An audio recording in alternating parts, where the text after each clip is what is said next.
Snow fell cold on a bitter night. John was gone for the morning light. They blame Karen, but it don't sit right. Too many secrets hid from sight. Oh, the badge runs deep, the law runs thin. They stack the deck, but truth won't bend. The judge looks away, the truth gets drowned. Ain't no justice in Canton Town.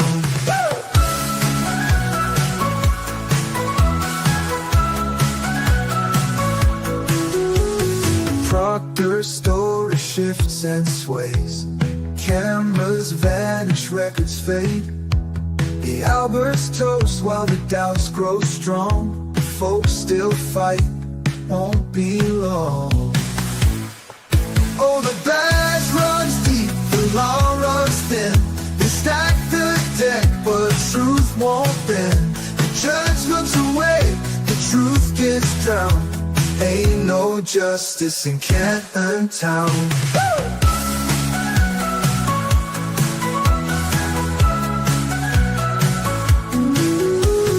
Proctor's story shifts and sways. Cameras vanish, records fade. The Alberts toast while the doubts grow strong. The folks still fight, won't be long.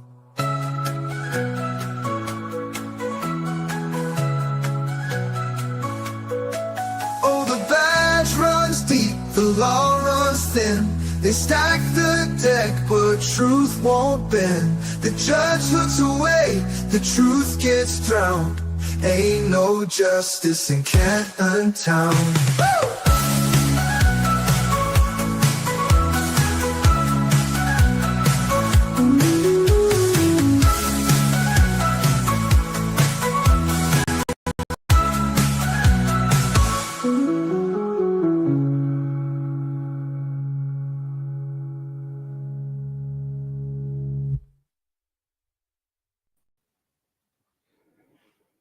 Welcome back, everyone, and I hope you had some dinner. I wolfed down a little bit, so I'm burping like, yeah. But what, if any, did the timeline tell you this morning, Mo? Apparently it takes 3 chicks and 1 crayon to make a timeline. Yeah, Denise came in. And MP Rupa, Anime Rupa, I did see it. I wanted to show it, but we just got a little too caught up in Denise. I want to know, apparently Denise is the one who looks kind of like a retired suitcase made of leather. You're going to have to be more specific in this case. The one who flew out of a car, I think. I asked on Twitter, who is it? So... And they said the one who looks really, really old. She looks like she's been on Ozempic while tanning twice a day and living off Newports and Coke. Wait, that's not how we're supposed to be doing this? No, don't tan twice a day. The rest is Baker, what's called a streamer they don't diet. even put light bulbs in when I go in to tan. They're like, ma'am, you can stand in the front parking lot. Yeah, just pay us $20 and you'll find. But Anime Rupa asked me if I could use Bender to show, because, yeah, it's something funny. This is how they find John. On his back, with his arms by his side. After he checked his phone for 20 seconds, decided, nope, I'm going to put it behind me, and then I'm just going to fall backwards and crash my head and die from that. Because we have that little 20-second gap. Don't worry about it. The phone will tell you. The phone battery was cold. If someone got clipped by a car, centrifugal forces would kind of do this. So why is his arms by his side? Wouldn't he be in all different directions? Yeah, because that's typically how I watch way too much ID, investigation crime network. But if you are standing up when you die just suddenly, you end up with crossed legs. So there are some telltales. Why don't we have an animation? We were able to spend $300,000 on Brennan, and I don't have a little stickman animation of how in the heck this man got hit on his left side, pirouetted, head down. Yeah, he did the defense motion because this is what a cop would do. He wouldn't jump away from the car. No, he'll just take it on the elbow because he's such a strong guy. While he was bent over picking up his shoe with two glasses in. That's the Wendy Murphy version. That's a little bit. But he's doing this. He got sideswiped. Then he was checking his phone while holding a glass, or he was using his... I can't use my left hand on my phone. It must be right-handed. But then he stands there after being sideswiped. He just stands still.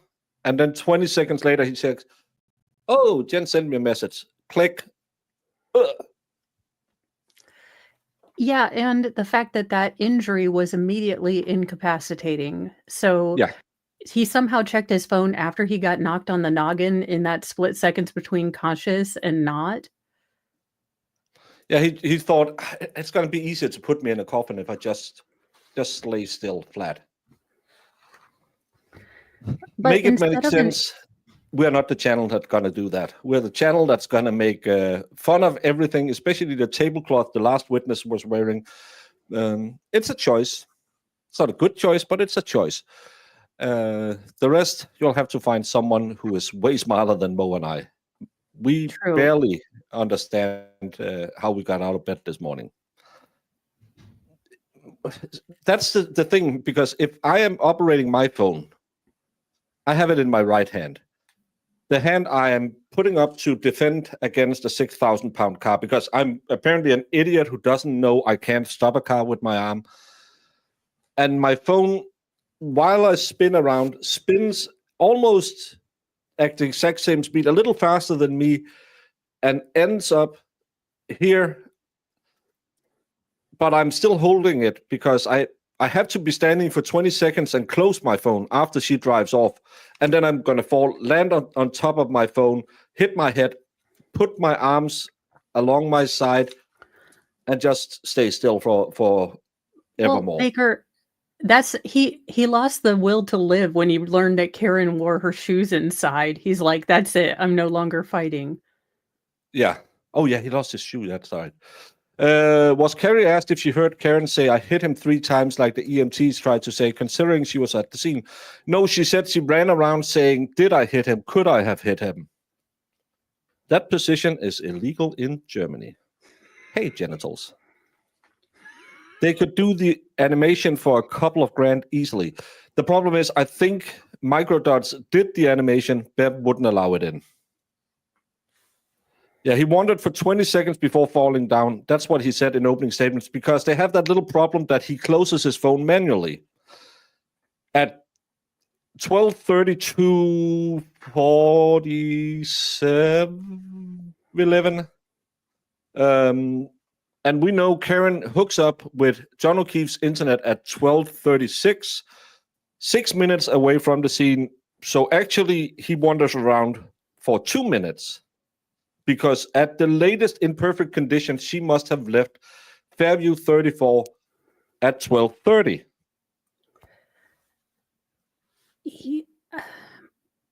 It makes sense if you don't think about it. It does. Well, on something that we're thinking about, over under that we get done with 2 witnesses today, or 1.5. Well, now we're going to have Archdiaconess Peggy come up and ask for the deification of John, because he was such a good guy. She sued him, I think she did, or at least they were in a fight and threatened to sue each other because she didn't want to take care of the kids. Neither did Paul O'Balls, who now has the kids. No, he doesn't have. She has the kids because Paul O'Balls didn't want the kids. I never wanted kids, as he said to the glazed donut he was chatting up online. You don't give your phone to the stranger sometimes or use your left hand. That's not very thoughtful of you, Baker. No, I can't figure out how to do it left-handed. Who's my friend? This is Bender. I mean, I get that Peggy has had a lot of loss in her life, but I would be very upset if this happened to my son and I noticed all these things about the investigation. That being said, he carried 2 glasses, a phone, and tried to fiddle with his shoe while getting hit with a tail. I pirouetted around, opening his phone to check a text, then fell with his arms by his sides, face down. No, he was on his back now. oh my God, I know what happened, Baker. He had to check. Someone was calling him about his extended car warranty, and that's an important call. So he was like, I'm sorry, I just got swiped, but that extended warranty, tell me more. Do you think we're going to call Ranjit and say, so you were scam calling John O'Keefe on the 29th? Yes. I work and for Jackson's first Microsoft question is going to be, your name isn't really Steve, is it? Yeah. You don't live in Washington, do you? Why are you listed in Bangalore? Is it Peggy or the text cop? The text cop will take forever. It's going to be Peggy. That's what they said. The text cop, the state dropped, they're the bestest boys ever, but they dropped evidence of a new program and new PowerPoints at 10:45 last night to the defense. Yeah, but it's not trial by ambush. We demand a fair trial. The defendant has a fair trial. We demand a fair trial. We don't want trial by ambush. By the way, here's 5,000 pages. Fair trial. Fair trial. She should admonish that idiot, but she won't. What the hell? I think I'm gonna stream like this now. Best stream. I dig it. This is how Shizzy will look when he's at the table with the rest of us.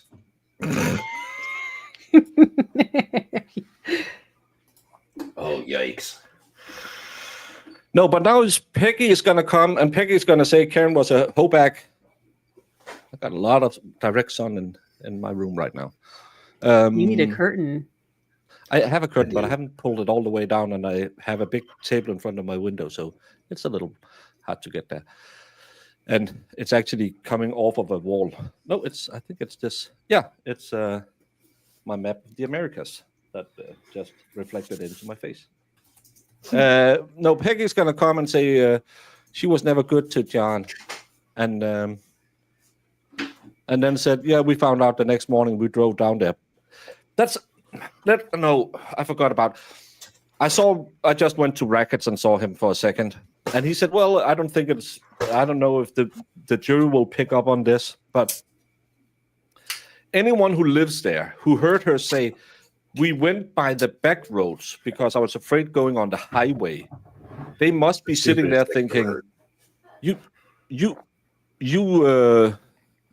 are slow in French. Who believes what you just said? That's dumb. People that don't drive.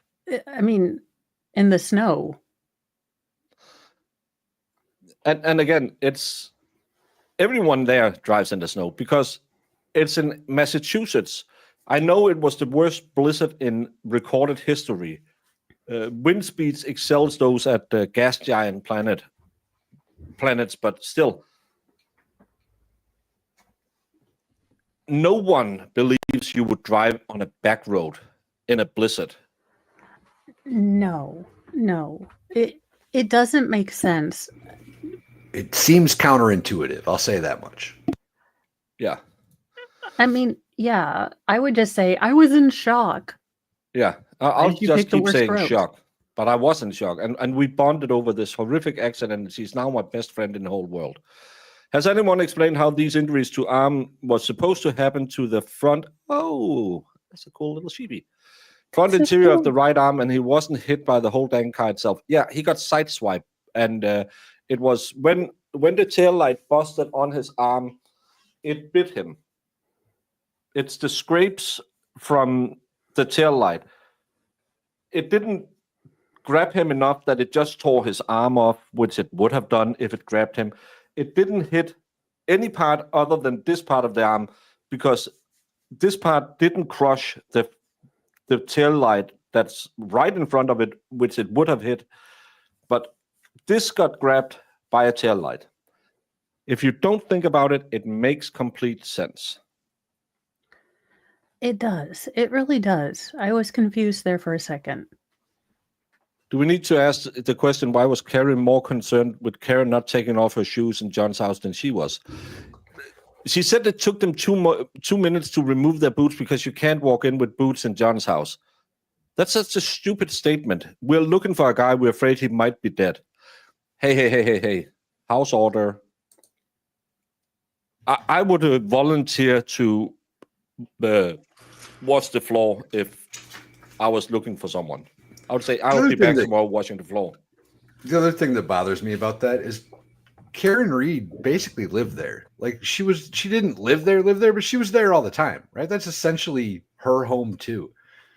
Yeah. They're all judging her for not taking off her shoes. Get over it. It's not even your house, lady. Yeah. And how do removing your boots take 2 minutes? Again, Mo, as a female, as our resident female, how? They weren't wearing Uggs, so I don't even know how they can be called suburban wine moms. The audacity. Yeah, I mean, can you imagine the feet funk in that front room? Just Uggs being taken off with no socks on, just ew.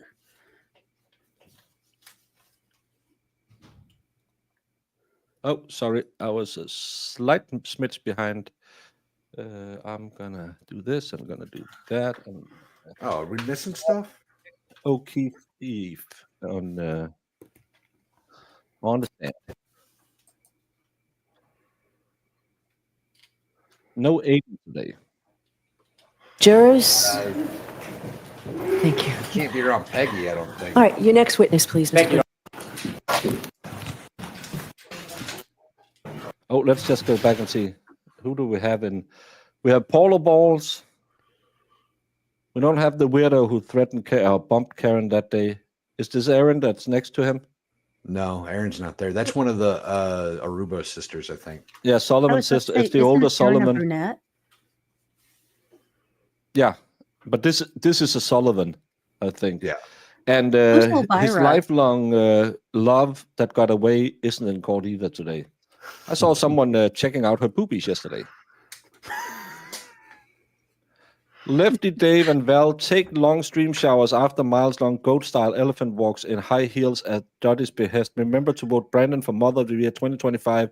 It's 1-800-BRANDON Mother of the Year 2025. Thank you so very, very much, Brandon. Very, very good. You are. Let's just leave it up there for an hour. Oh, it's gonna be very. I'll have to go and yes, let's get to it. Have to do something. Nope. Yes, maybe. You saw Mr. the evidence was one jury in the case now against the truth, all truth, and nothing but the truth. So, good afternoon, Mrs. O'Keefe. Yeah. All right, Mr. Brennan, whenever you're ready. Thank you, Your Honor. Good afternoon, Mrs. O'Keefe. Good afternoon, Mr. Brennan. Could you kindly introduce yourself to the jury? My name is Margaret O'Keefe. I'm John O'Keefe's mother. Are you married? Yes, Who are you married to? John O'Keefe Jr. How long have you been married for? Too long. 53 years. I'm sorry, ma'am, I didn't hear you. 53. Long enough? How long? I'm sorry. I know it's a joke. But John O'Keefe's father is also missing a son. Yeah. It was fun in the beginning, but this one, in the end, that was just a mean old bitch. I'm sorry. Who are you married to? John O'Keefe Jr. How long have you been married for? Too long. That was fun. 53 years. I'm sorry, ma'am, I didn't hear you. 53. Long enough? What is up with long have you witnesses just adding their own commentary track? Long enough? Yes. That's mean. Is I meant this at the top of showing the chat, tension? people can see it, not over her face. You want it on her face, Brandon. I know you will. Can you pin super chats? Giggity. No, you can't pin super chats. That's weird. You can't on YouTube? No, Maybe can't pin not. super chats. I don't know. I can put him in moderation or in timeout or ban him. Can't put super chats in. In the area. We moved to Canton 3 years ago. Before you moved to Canton 3 years ago, where did you live? Braintree. How long had you lived in Braintree for? 50 years? Did you begin your family in Braintree? No, we lived in Mattapan first, and that's where my daughter was born. And then we moved to Braintree. Your daughter was born when you were in Mattapan? Mm-hmm. Your daughter's name? Kristen, How many children did you have? 3, You, Kristen and John? and Paul, Is Paul the youngest, the baby? the baby. Did you raise your children? How long were you in Mattapan before you moved closer to here? I'm sorry, repeat that? How long did you live in Mattapan before you moved closer? 2 years And then the rest of the time you were in the area? in Braintree. Tell me a little bit about your immediate family. My daughter,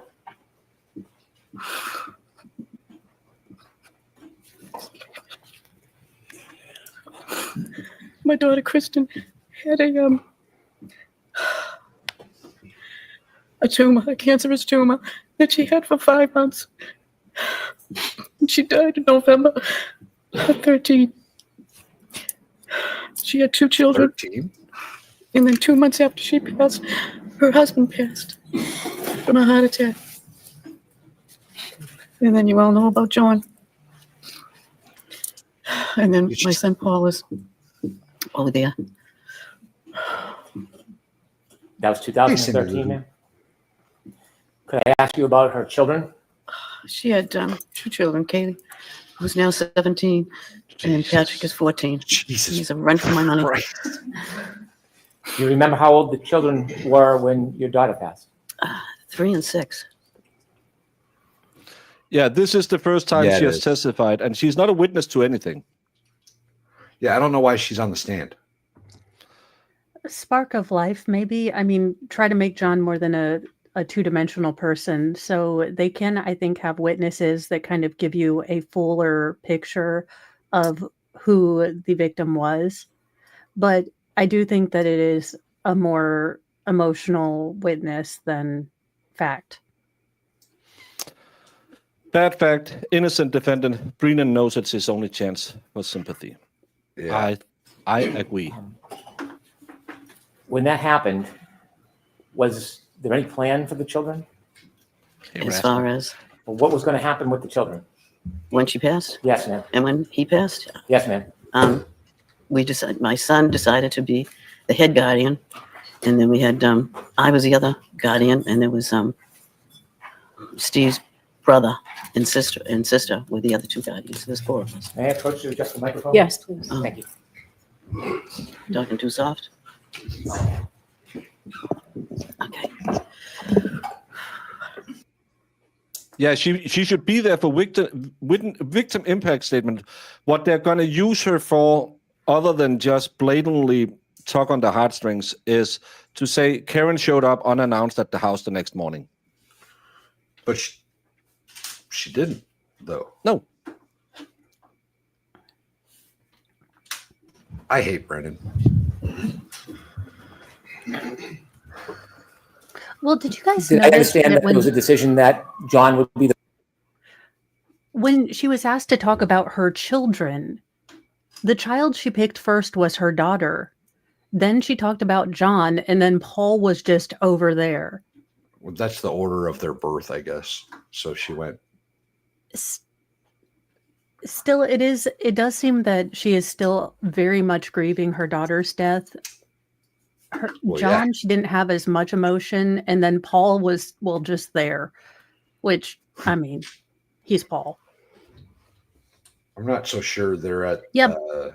They're having the best relationship at the moment, her and Paul. Apparently, they don't like each other. Oh, I did not know that. I was just, again, primary I guy- haven't kept up with this as much as you guys. So casual Yeah. observer. Carrie said Mom O'Keefe was in the car on the way to the hospital. Maybe that's why. Yeah, she can talk about, oh, I saw his body, and but it's such a stupid, non-necessary witness in a case that's already going to be 14 weeks long. Guardian? Can you share with us how that decision came about?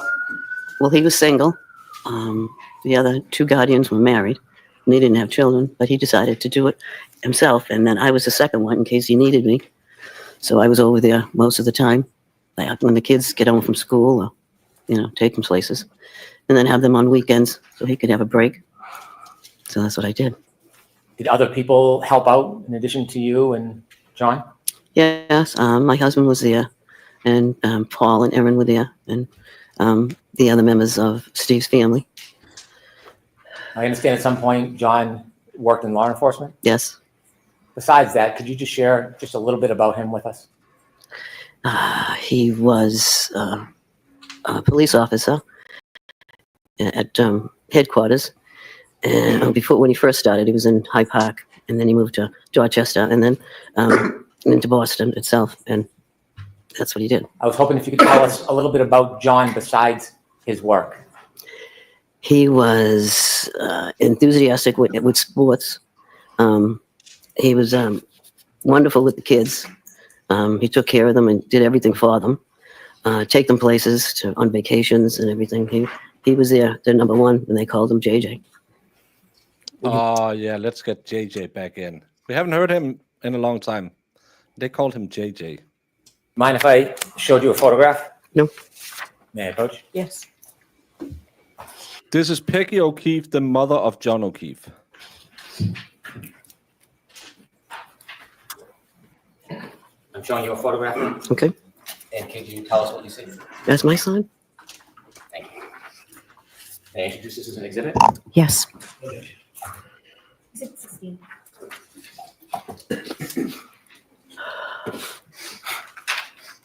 With the court's permission, I'd like to publish.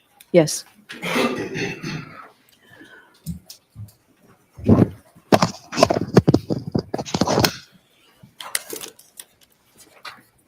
Ms. O'Keefe, do you know when this picture was taken? Oh. I really don't know. It was in the summer of I don't know what year. I really don't know the year. But is that one he probably took him to a fair or an amusement park, and he had his picture taken there with it. And then the kids were with him too. So. Do you know how old he was in that picture? 43, maybe. What year was John born? 75. Ms. Gilman, could you take the photo down, please? How old was John when he passed? 45. My mind's not working right now. I understand. It's okay. That's Can what I you ask you want a to few hear more out of your questions? witness. You let me know. I want to go back to the morning of January 29th, 2022. Is that okay? Your son was you home? 46 years old when he passed. I was home in Braintree. In Braintree. Mhm. Who were you with? My husband. Did you receive a phone call? Yes, from Carrie Roberts. It was about 6:15, between 6:15 and 6:30 in the morning. Did you know Carrie Roberts? Yes, How did you know her? she lived in Braintree for a while. John and her were friends. They went to the junior prom together. And then we found out that she moved. She lived in Canton, and she was around the corner from us, and Went she to the helped us junior out. prom together? Yes. So there was a love interest at one point in time, huh? When you Weird. Almost Shocking. like, I don't know. I'm thinking 8 to 9 inches, and all these ladies are just pining because everyone he dated are all in love with him for life. I think it's what's his name from SNL? That crack. Oh, Pete addict Davidson. Pete Yeah. Davidson, that guy. I think it's the same thing with John. He must be slanging. He must have been slanging at least 10 inches because all these ladies are. Can we get back to him? helping take care of the kids, would you often see Miss Roberts? Yeah, because she'd take Patrick and her son Ryan places. And yeah, so I saw her all the time. Often? Yeah. When she called you that morning, do you remember the conversation? Yeah, she said John was found in a snowbank. And I didn't understand, which I said, what do you mean found in a snowbank? She said, they found him in the snow. They don't know what happened. She says he's brought up to the Good Samaritan Hospital. So she says, I'm going to come get you and Papa because I don't want you driving. I says, we can drive there. We both have four-wheel drives. She says, no, I'm coming. So she came to get us. Carrie said they didn't have four-wheel drive. Yes, she did. Yeah. And there Carrie wasn't had. this, Papa, I'm going to come get you. No. They were kind of loose friends, associates, according to Carrie, not went to junior prom, not I call him Papa. Yep. Nope. In the first trial, she made it sound like they were close friends. This trial, she made it sound like they were barely friends. And now we find out that they were probably banging at one point in time. Yeah. Well, junior prom was It took a while to get there because Well, maybe you don't know. Maybe they were held back a few years, so it was okay. fair. the snow was bad. And in the meantime, was I had 25 in called junior one of my college. nieces to find out because one of my other nieces worked at the Good Samaritan. I just wanted to know if she could find out anything about it. And I just couldn't get a hold of her. So when we get up there, they told us to sit in this room, and they would. Are we sure that's a photo of his arm? That's Bring us down shortly. So finally they said, okay, you can go down. So we started walking down the corridor. And as I'm walking down, I hear Karen Reed yell, Peg, is he dead? Is he dead, Peg? Peg, is he dead?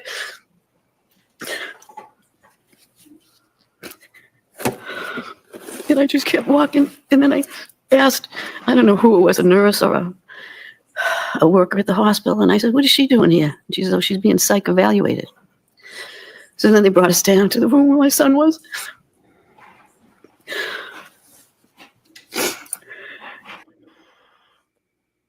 what is she doing here?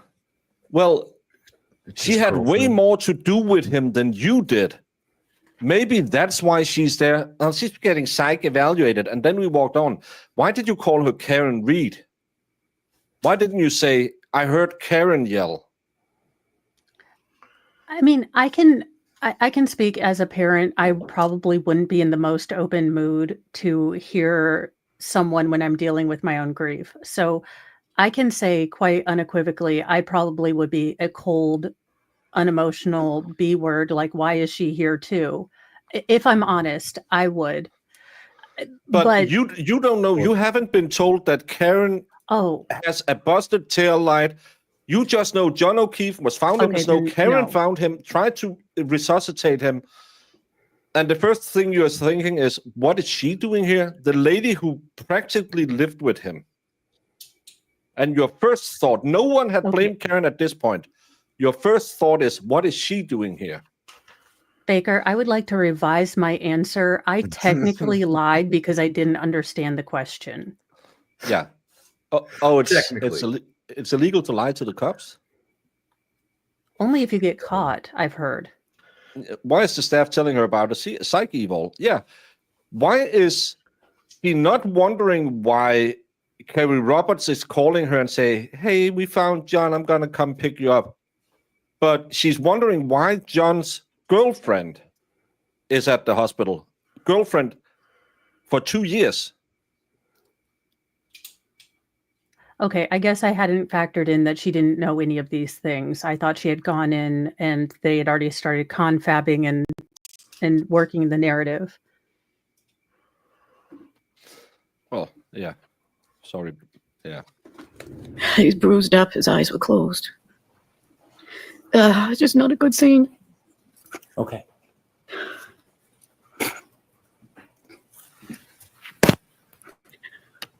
I'd like to go back, if I may. Okay. May I? Yep.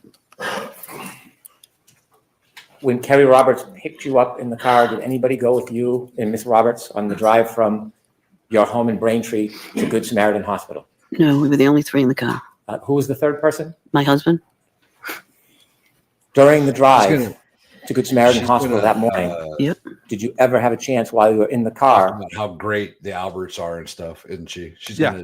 gonna boost the reputation of all the lion ass witnesses that are getting exposed on the stand. They helped tremendously after. Yeah, They were saints. they were To super speak helpful. to the defendant. Yes. Please tell the jury about that conversation. She, I asked her what happened, and she said, we went to a party. I left him there. I said, you just left him there? She said, yes, I just left him there. Did she say whether she left Grown-ass him man. inside or outside? No, she just said, I left him there. Did she tell you whether or not she left him in the driveway or the street? She just said, no, I just left him there. You told us that when you got into Good Samaritan Hospital, you were walking down the hallway and you had another interaction with the defendant. Yes. And you told us that she was asking if he was dead. Hmm. Can you describe a little bit where in the hospital you had this interaction with her? When they took us down to the emergency room, the doors open, and there was a corridor to go down to the other rooms, and she was on the left-hand side, and that's when she saw me come in, and that's when she started yelling, is he dead, Peg? Is he dead, Peg? So when she was yelling, could you describe her mood or demeanor? Was she animated? She's loud, and I don't know, she was just loud, and as she was saying it. And when she was asking you, is he dead? Is he dead? Did you again ask her a question? I just asked the nurse, what is she doing here? And did you speak to Miss Reed herself? No. At some point, and you and your husband got to see John? Yes. And were you with Kerry at some point? Sorry, let an F word slip. Swear jar. Thank you, Marissa. Kerry was there, and then my son Paul was there. How did you get home? I think I went home with Paul, and I think my husband went home with Kerry. We went back to Canton at the time. Do you remember generally the time frame? Was it morning, afternoon, evening? No, it was morning. Do you remember getting home that day? Yep. It was snowy, icy. Was anybody home when you No. got back? No, it was just us. And then the kids started coming home. And that's when I was trying to, take care of them. And then there was a knock at the door. And it was Karen, her father, and her brother asked if they could come in. And I was just trying to calm the kids because Patrick was just out of control, yelling. And then they came in. And then he said, do you mind if we go upstairs and get a couple of her things? Which I never should have let them go up there. But This should not be allowed to be said on the stand. Patrick was losing his mind yelling about what? Yeah.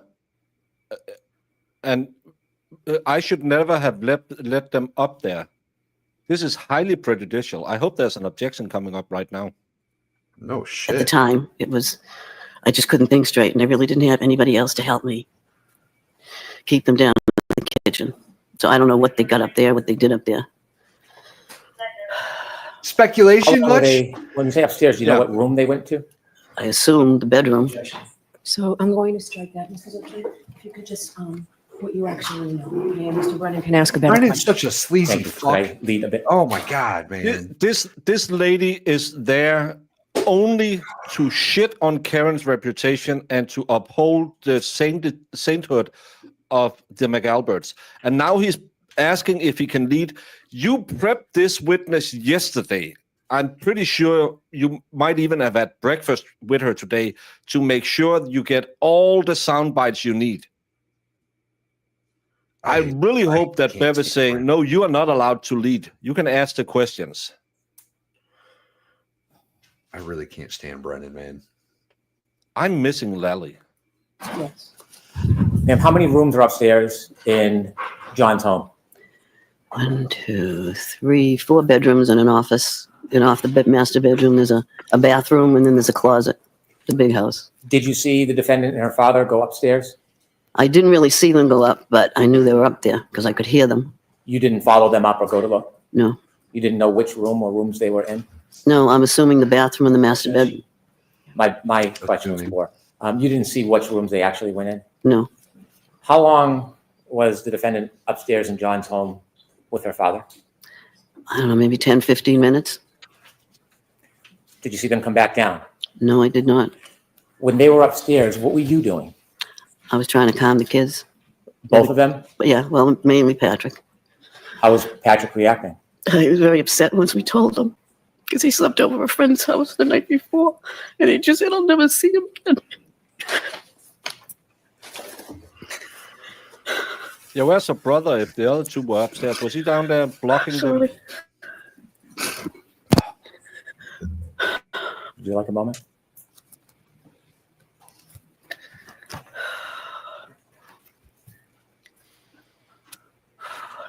I feel Mrs. sorry. O'Keefe, would you like to take? I feel sorry for her loss, but I don't feel sorry for what she's doing now. This is It's spite not and even- hatred. It's not her. It's Brennan. It's Brennan taking advantage of an old grieving woman. Yeah. Who has been filled with lies for 3 years that she believes because she can't accept that the people she's trusted right after John passed away might have something to do with it. Take a short break. No, that's fine. Thank you. You can just let me know when you're ready. Take your time. Okay, go ahead. Hey, Mrs. Bell. You ready? Go ahead. Hey, baby. That morning, when the defendant and her father came into your home, did you personally interact with the defendant? Nope. Was there any hugs, condolences? Nope. There's no way that this woman Did you ever? grief has manifested all the way through, right? Like the stages of grief, acceptance. This case is still pending. She feels that Karen Reed's responsible for the death. She's going to be full of just piss, vinegar, hate, and anger. This is this is sleazy of Brennan. This is extremely sleazy of Brennan. This is one thing.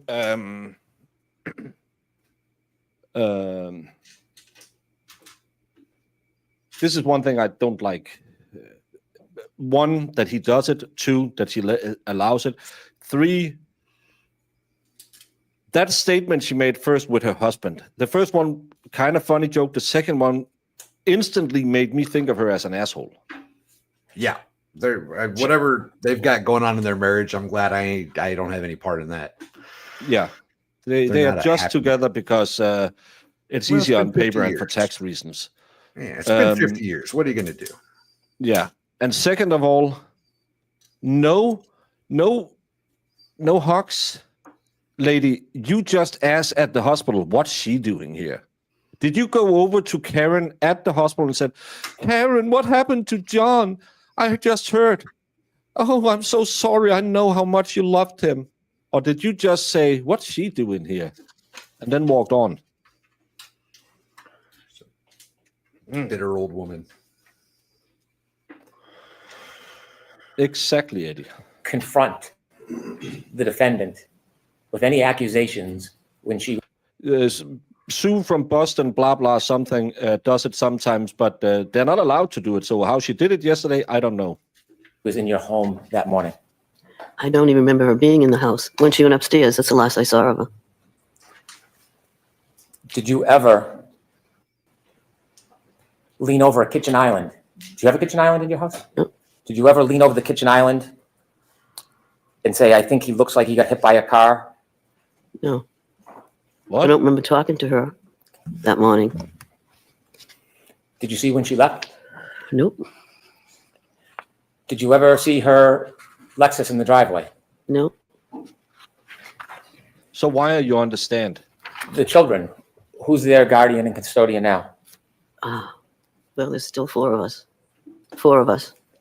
Where do they live? One in Boston, one in Stoughton, and Paul's in Bridgewater, and me, Where do the children live? with me, in Canton. They live with you full time? Yes, You're their primary caretaker? yes. Thank you. This was slime. This is why when I talked to other lawyers, I had a guest on my show. I said I don't like Brennan, and I don't think his style will work as a prosecutor. He is the slimy defense lawyer, and he can't go beyond that. This is defense lawyer tactics. I don't like what he just did. He is out to trash Karen Reed by using a like Val said, a woman filled with piss and vinegar. Ugh. Yeah, just a little. Oh, they are going to cross her. They got to a little bit. Oh, shit. Yes. I think we'll see her hatred come out. Oh yeah, she absolutely hates the defense team, without doubt.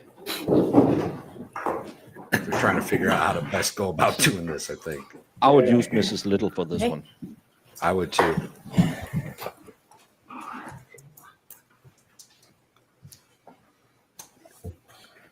Look at her. She's Mrs. O'Keefe, I'm very, very sorry for your loss. I have no questions for you. that a boy. All right, Mrs. O'Keefe, you're all set. Thank you. Right, so court officer.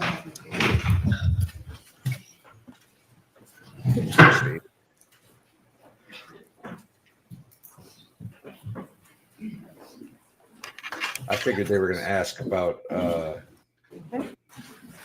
just Or on showing that zip the drive. house a little bit, but Both, Can you explain?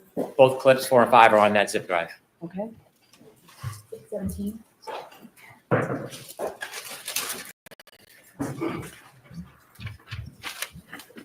The missus There's is no yelling objection at to these? you sent me a text. I don't know what they are. I didn't see it. Is there a second, please? She is pissed she got stuck with the kids. Free Zachariah Anderson. Yes, she is. And you could tell. And why is Paulo Balls, who is the youngest of the kids, not stepping up to the plate? Oh, we know why. Because he didn't even want his own kids, according to the text he sends to the glazed donuts.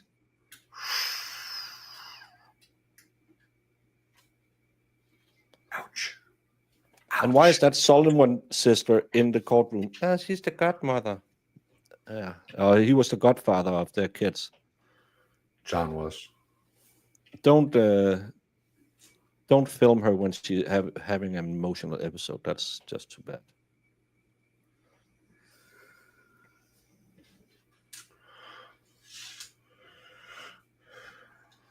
Oh, Brennan. Short fall. recess. Your Hopefully you'll recess. get to walk right through the first session courtroom this time. Thank you. Court, all rise, please. Here's close your notebook to follow me.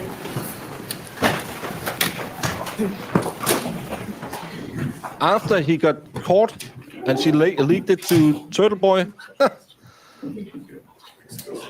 Yeah, and why is she sitting so close?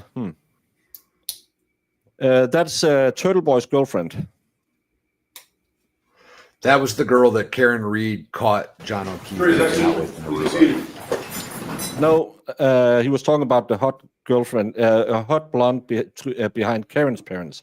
That's Turtle Boy's girlfriend. All right, so I'll watch the first Oh, it's not a Sullivan sister. It's a key family member. Thank you, Janine. Oh, really? one, then I'll hear your argument, Mr. Brennan and Mr. Jackson. My bad. So, Ms. Gilman, if you play that first one, please. They had pulled into the driveway before me, so I was presuming she saw my cracked taillight. I was thinking, did you hit my son? I could sense from her that she was looking at me very warily. And then John's nephew came home. I just wanted to see him and squeeze him. It was quite uncomfortable. I sit down upstairs to the master bedroom. I said, I think I need to leave because I think John's mother thinks I did something to John. All right, Out of context, highly prejudicial. I wouldn't allow it in. so tell me why I should admit that clip. You should admit this clip because it demonstrates consciousness of guilt. On the morning of John's death, What? Miss O'Keefe sees her son at the hospital and goes back to Mr. O'Keefe's home. In the driveway, Sorry, are you functional retarded? She said, I felt like she was blaming me for John's death. That's not conscience of guilt. That's like the fifth one of those clips he's gotten in, and I understand that it was speculated to. That's not the word. What's the word? Yeah, she was speculating that Peggy didn't like her and she wouldn't. Oh, dude. is the alleged murder weapon, the Lexus with the broken taillight. It's the middle of a snowstorm, and a prelude to that is there is a phone call from the defendant's father to the Dayton police looking for a ride to go in and see his daughter at the Good Samaritan Hospital. He's looking for a police ride because the weather conditions are so terrible. When the Dayton Police Department declines that ride, he gets the assistance of his son and his son's wife pick him up and bring him to the hospital. At the hospital, there are a number of comments made. I think I hit something.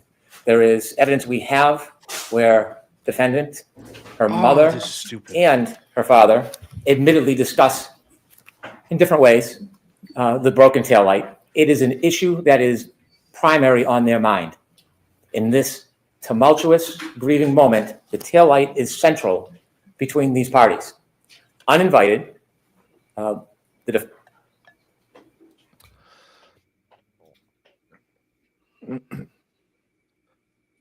Peggy never saw the tail light, so this is not between those parties. Peggy didn't see anything. There was actually absolutely nothing relevant that she testified to, other than and now it's Karen came relevant in the because the tail light is the big thing between these two parties. We need a lawyer to tell me how this is conscience of guilt. uninvited, the defendant and her father go to the O'Keefe house without invitation. They knock on the door and they ask to come in. They go into the house. There does not seem to be any interaction, at least with Peggy O'Keefe. And curiously, they go upstairs. That's not curiously. That's where she kept her stairs. She lived at the house. I hate this guy. I hate Valhalla. I'm quitting. I hate him. You take the rest. See you in 16 weeks. They stay at the house for less than an hour. This is a family that's grieving the loss of their son. Less than an hour, they go back outside.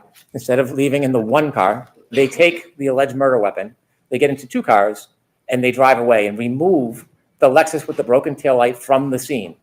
Much like you asked Carrie Roberts, nobody told her she couldn't take the murder weapon from an area where witnesses can see, photograph, What? No one believed it was the murder weapon. She didn't believe she killed him. And she's then that stupid that instead of leaving it in front of the O'Keefe's house where she could have possible deniability and say, well, someone at the house could destroy it, she picks up the murder weapon, drives it to her parents' house where she takes up residence, and the police picks her up 4 hours later, 6 hours later, with the car out in the open where every single person in the world could go past and see the damage to the car. What? She wasn't even supposed to stay there that night, right? She wasn't supposed to be there. She wasn't supposed to. She wasn't prepared to stay there. I'm sure she had a couple things that she planned on taking back home with her the night before. I'm sure she needed stuff at the house from her house, like her actual house. It's a weird situation, and Brennan's trying to make it sound like it was all this guilt, all this proof of misdeeds. She has her unmentionables at John's. Right. Maybe they have some fun stuff. Right. Maybe they have a little fun stuff that she doesn't want his parents to find. Maybe she has a packet of medication that she needs. She lived there part-time. And now she took the murder weapon away. Then she's the smartest criminal to hide the murder weapon, but she's also the stupidest criminal because she then leaves it out in the open, opens the door to the police. Don't call a lawyer. What?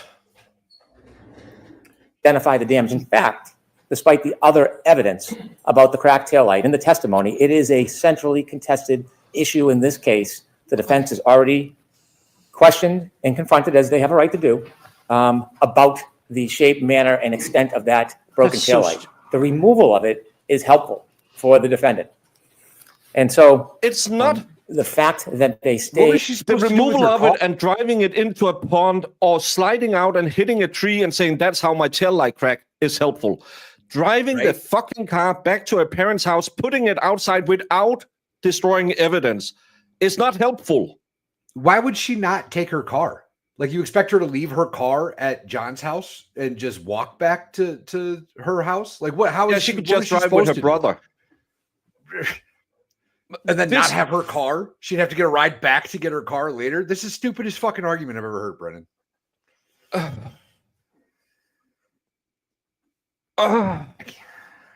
For less than an hour, remove the Lexus from the scene is important.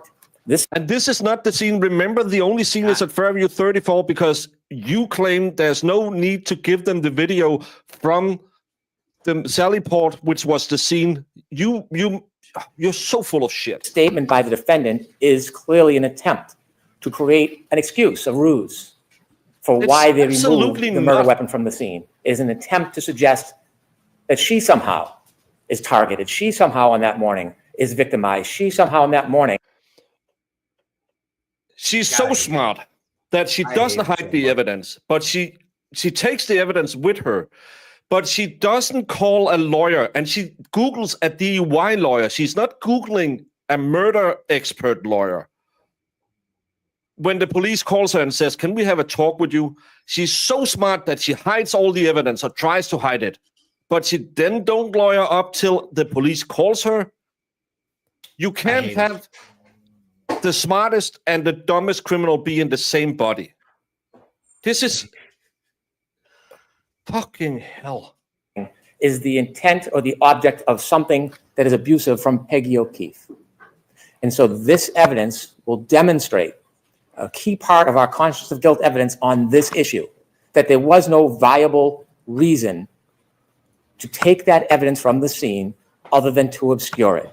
It was not because Peggy O'Keefe yelled at her or intimidated her or threatened her. This was, Why didn't you arrest again, her father a if he central ate it? conversation between Aiding and her, abetting. her father, Thank you, Lord. and her mother in those early morning hours. This is what was foremost in their mind. And so that's why it's not only relevant, it is an extraordinarily strong piece of the conscience of guilt evidence. And inevitably, Most people may or keep may their not car at the provide some foremost type of of their mind, explanation or Brennan. excuse, but we have a right to the full force of our proof, and this is part of it. This I have is to go to part of another shit, town. you idiot. I got to go to another town. Let me grab my bicycle. This isn't Denmark. We don't do that shit here. With regard to the first clip, which is clip 4, That's the only one we're discussing right now. then in that case, now that I look at it and I see the transcript, I'll withdraw an objection. I don't care. It's not, I don't agree with anything Mr. Brennan just said. It doesn't go to consciousness of guilt. It's not, I think it very clearly shows the opposite. But Okay, so there's no objection. So there wasn't an objection until I said, is there any objection to this? And then you all came to sidebar. I mean, they were just going to play. So there's no objection to the first clip, right?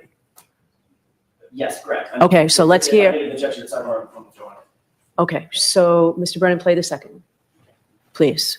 Yes.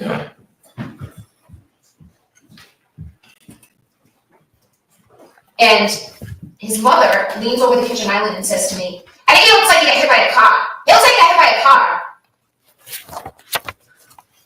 Okay, so tell me how this comes in. Similarly, conscience of guilt evidence, the defendant making what we allege is a Hearsay. false statement to try to excuse her conduct of removing evidence of a crime from the scene. This has additional import. It has two facets to it. One, equally as important for conscience of guilt in the first part, as I supported for clip number 4 or 5.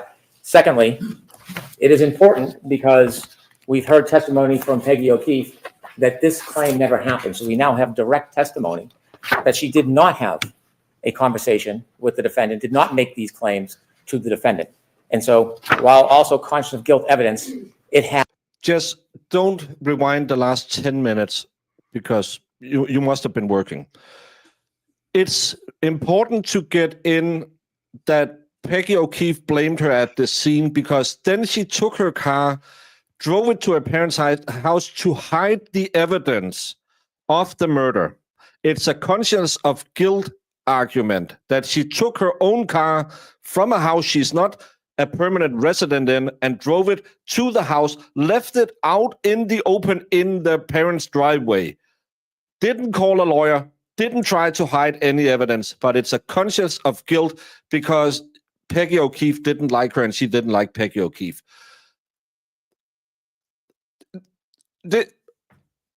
Ridiculous. The whole thing's Could absolutely Peggy be ridiculous. lying? Could Peggy be misremembering? Peggy blamed her at the hospital. What's she doing here? You think her memory is in the best state of mind the morning that She she couldn't finds out remember her John's second age. child is dead? Oh. As additional support from the previous clip. Don't allow that in. Jackson? Thank you. With this video clip, Your Honor, it's very different. It has absolutely nothing to do with consciousness of guilt. The argument is baffling. How could that possibly be consciousness of guilt if my client is simply reiterating something that she believes somebody else said? This clip is obviously, very obviously, and strategically being used to try to vilify my client with something that's completely irrelevant. In Massachusetts, you can't call a witness just for the purposes of impeaching them. What this clip would be doing is purporting to impeach Mrs. O'Keefe, who just testified, I never said that. I never said it. I never leaned over the island counter. Never happened. So bringing this in would be used to impeach their own witness.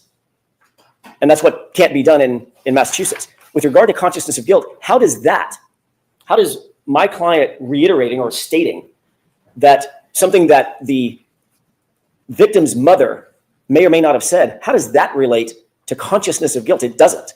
This is simply a wolf in sheep's clothing. They're trying to get it in because it makes my client look bad. They've just put on a very, very sympathetic and empathetic witness, John O'Keefe's mother, and they're trying to make my client, Ms. Reed, look bad by saying something that they perceive to be pejorative, in a tone that's pejorative about that very same witness. He's trying to, at this point, there is no issue about whether or not Peggy O'Keefe leaned over and said something about the car, being hit by the car. He's trying to create the issue so that he can put this video clip in. Has nothing to do with consciousness of guilt. It's not for impeachment of Peggy O'Keefe. We don't take the position that Peggy O'Keefe is lying. This is a statement of the defendant. It's in the form of an admission or a statement, which qualifies for admission substantively, not for impeachment purposes. The defendant should not be able to pick and choose which of her statements do not look good for her and do not look bad for her. She made the statements, they're relevant to this case. It's not unfairly prejudicial. It's a statement that they embraced and they chose and they publicized, and it goes directly to the issue of consciousness of guilt. Just because it hurts, just because it's incriminating, just because it's difficult for the defense is not a basis to preclude it. It is an admission, a statement of the defendant. It's admitted. She didn't say, I hit him, I hit him, I hit him. She didn't say, I took the car because I wanted to hide that I hit him. She said Peggy O'Keefe was a bitch. Substantively. If that were true, Your Honor, then they would simply put in the transcript. They wouldn't need to play the video. Transcript is one line. And his mother leans over the kitchen island and says to me, I think he looks like he got hit by a car. He looks like he got hit by a car. Sorry. I think he looks like he got hit by a car. It looks like he got hit by a car. They just put that statement in. They want to play this because of its prejudice, because of the tone that it sets. It's not in evidence at this point. The witness who supposedly said this statement has denied having said it and said it never occurred. Look at the smug face far on more prejudicial than it is probative. If they want to simply use the transcript, that's one thing. But playing this video is simply being used to vilify my client because of the tone of voice she used in the clip. That's it. That's what's not allowed. That's overly prejudicial, and it's not relevant. All right. So what I'm going to do is I'm going to think about this. And if I decide to let it in, you can let it in first thing tomorrow morning. I'm not going to let it in now. May I ask for a ruling in the morning? Yes. May I introduce the one that was not objected to? Yes. Do you want a consciousness of guilt instruction, Mr. Jackson? No, we don't believe that So you're in agreement that that statement just comes in? we're not objecting. I'm not trying to introduce it. Don't put words in my mouth. I'm not trying No, to I said you're, but, okay. But I'm not objecting that it at this point, that it should come in. Okay. We'll bring the jurors back and we'll do that. Tony, can they come right in or is it going to be 5 minutes? Can they come right in? Thank you. Hey, Yes, please. Your Honor, I'd like to introduce clip number 4. Looking at me, stairs. And he's just introducing it without anything. So what? You solemnly swear the evidence you give to the court and jury in the case now and here should be the truth, the whole truth, and nothing but the truth, so help you God. Thanks. You can do it. Hi, Yay! stand or sit, however you're most comfortable, okay? Thank you, Your Honor. Okay, proceed. Yes. Good afternoon. Good afternoon, sir. Could you please introduce yourself to the jury? Yes. My name is Nicholas Garino. Why does he already look like he's about to cry? Mr. Greeno, where do you work? I work at the Massachusetts State Police at the Norfolk District Attorney's Office. How long have you worked for the Massachusetts State Police for? This is year 10 now. How long have you been assigned to the District Attorney's Office for? Since November of 2019, so 5-ish years, 6 years. I want to go backwards a little bit. Can you tell me a little bit about what you did before you began working for the Massachusetts State Police? Yes, sir. I was a Norwood police officer for almost 11 years. So how long have you been in law enforcement between being a Norwood police officer and a Massachusetts State Police officer? February of this year, started my 20th year in law enforcement. Did you go to school before you became a law enforcement officer? Yes, I went to Westfield State College, Westfield State University now. Did you graduate? Yes, I did. Can you remember what year you graduated in? Yes, it was 2003. Did you have a particular degree from Westfield State? Yes, I double majored. I've got a major in criminal justice and mass communications. When you began as a police officer with the Norwood Police Department, did you have to go into any type of specific training? I went to the police academy. And how long is the police academy? 6 months. Generally and briefly, what was taught at the academy? How to conduct investigations, respond to calls. They did a standard field sobriety testing week, physical training, Massachusetts law and criminal procedure. When you began as a Norwood police officer, were you a patrol officer? Yes, I was. And did you remain a patrol officer for the 10 or 11 years you were there? Yes, I was also part-time in the detail office. But What does that mean? handling jobs when we're off, so filling details like road construction, I'm sorry. When you left Norwood and began working with the Massachusetts State Police, based on your prior training, did you have to go through further training or were you ready to just begin? No, I had to go to the State Police Academy for 6 months. After you got out of the State Police Academy, were you assigned to a barracks? Yes, I was assigned to the South Boston Barracks for my training, and then once my break-in training was done, I was assigned to the Holden Barracks near Worcester. At some point during your time in your career with the Massachusetts State Police, did you start to receive any type of training in any specific field? I'm sorry. Did you receive any specialized training at the Massachusetts State Police after the academy? Once I got into the district attorney's office, yes. And can you tell us a little bit about what type of specialized training you received when you were assigned to the Norfolk County District Attorney's Office? Yes, so I was hired by the district attorney's office. I do cell phone and computer forensics, as well as I'm a sexual assault investigator. You suck at it, though. I had prior sexual. Sucks at it. He missed For those of you who- 35,000 text messages in the Birchmore murder. Yeah, for those of you who don't remember this wonderful guy, he is the tech expert who couldn't find any ring video really, and in the Birchmore case, lost 32,000 communications between Sarah Birchmore and her killer. Trooper, But- whatever the hell his name was. Farwell. I can't remember his name. There you go, Farwell. Christopher Farwell, I think. Matthew Farwell. But His brother, Close. his twin brother, Christopher, was involved too. Also probably banged Birchmore. yeah, don't compare Hanky to our friend Boosh Canoe. This is the guy who's now going to tell you, I'm such a good guy. He's terrible. Assault investigator school done, and I went for digital forensics classes as part of my now daily duties. In order to work with cell phone forensics, did you have any particular background in it at that point? I had taken some classes when I was at Norwood PD, but I didn't have any of the Cellbrite or Axiom classes that I do now. We'll talk about those in a minute so you can give a little more explanation. Did you ever receive a specific Did you know there was a advanced bug in the degree system? in data forensics? No, I didn't. Did you ever receive any specialized further degree, a master's in data forensics? No. So your training came while you were a Massachusetts State Police officer through the Massachusetts State Police? Yes, that's correct. What type of courses did you take to learn about forensics? The first one I took was No, not shaking the phone. Driving along a hilly road makes it go upstairs. Yeah. Cellbrite certified CCO, CCPA is their intro course that teaches you how to use the program, how to extract cell phones using Cellbrite program. There's a couple words I want you to help us understand. Yes. The first is an extraction. What is, as simple as you can, Breaking news, Karen Reed charged with deaths of Princess Di. She was driving the limo 124 miles an hour backwards and blindfolded. Stand by for more news. And a cell phone extraction. Yes, quite literally is plugging the phone into specialized hardware or software, and it pulls the data from that device to make a digital copy of it, so that way we can load it up later to look at it. So when you extract the phone through a download, it basically mimics the content of the phone, but it's in a different shell. It's in a different form than inside the actual phone itself. Yes, exactly. That way we're not manipulating or changing any data while looking, because if we were to open the device, it would change data by going through the phone itself or computer. When you plug it in, can you explain a little bit about what you're plugging it into? Yes. So the main program and hardware that we use is GrayKey. It is, again, specialized software and hardware that once the phone's plugged into it, the software is able to extract the information if we have the passcode. If we don't have the passcode and the phone is supported, it's able to guess that passcode depending on how long. Like for an iPhone, if you have a 4-digit, it could take months. If you have a 6-digit, it could take up to 35 years. So does the phone have to be accessible to actually do that download through GrayKey? Do you have to be able to open the phone with the passcode? No. So if we don't have the passcode and it's supported, it can guess the passcode without making the phone useless after, say, for an iPhone, I believe it's 10 passcodes.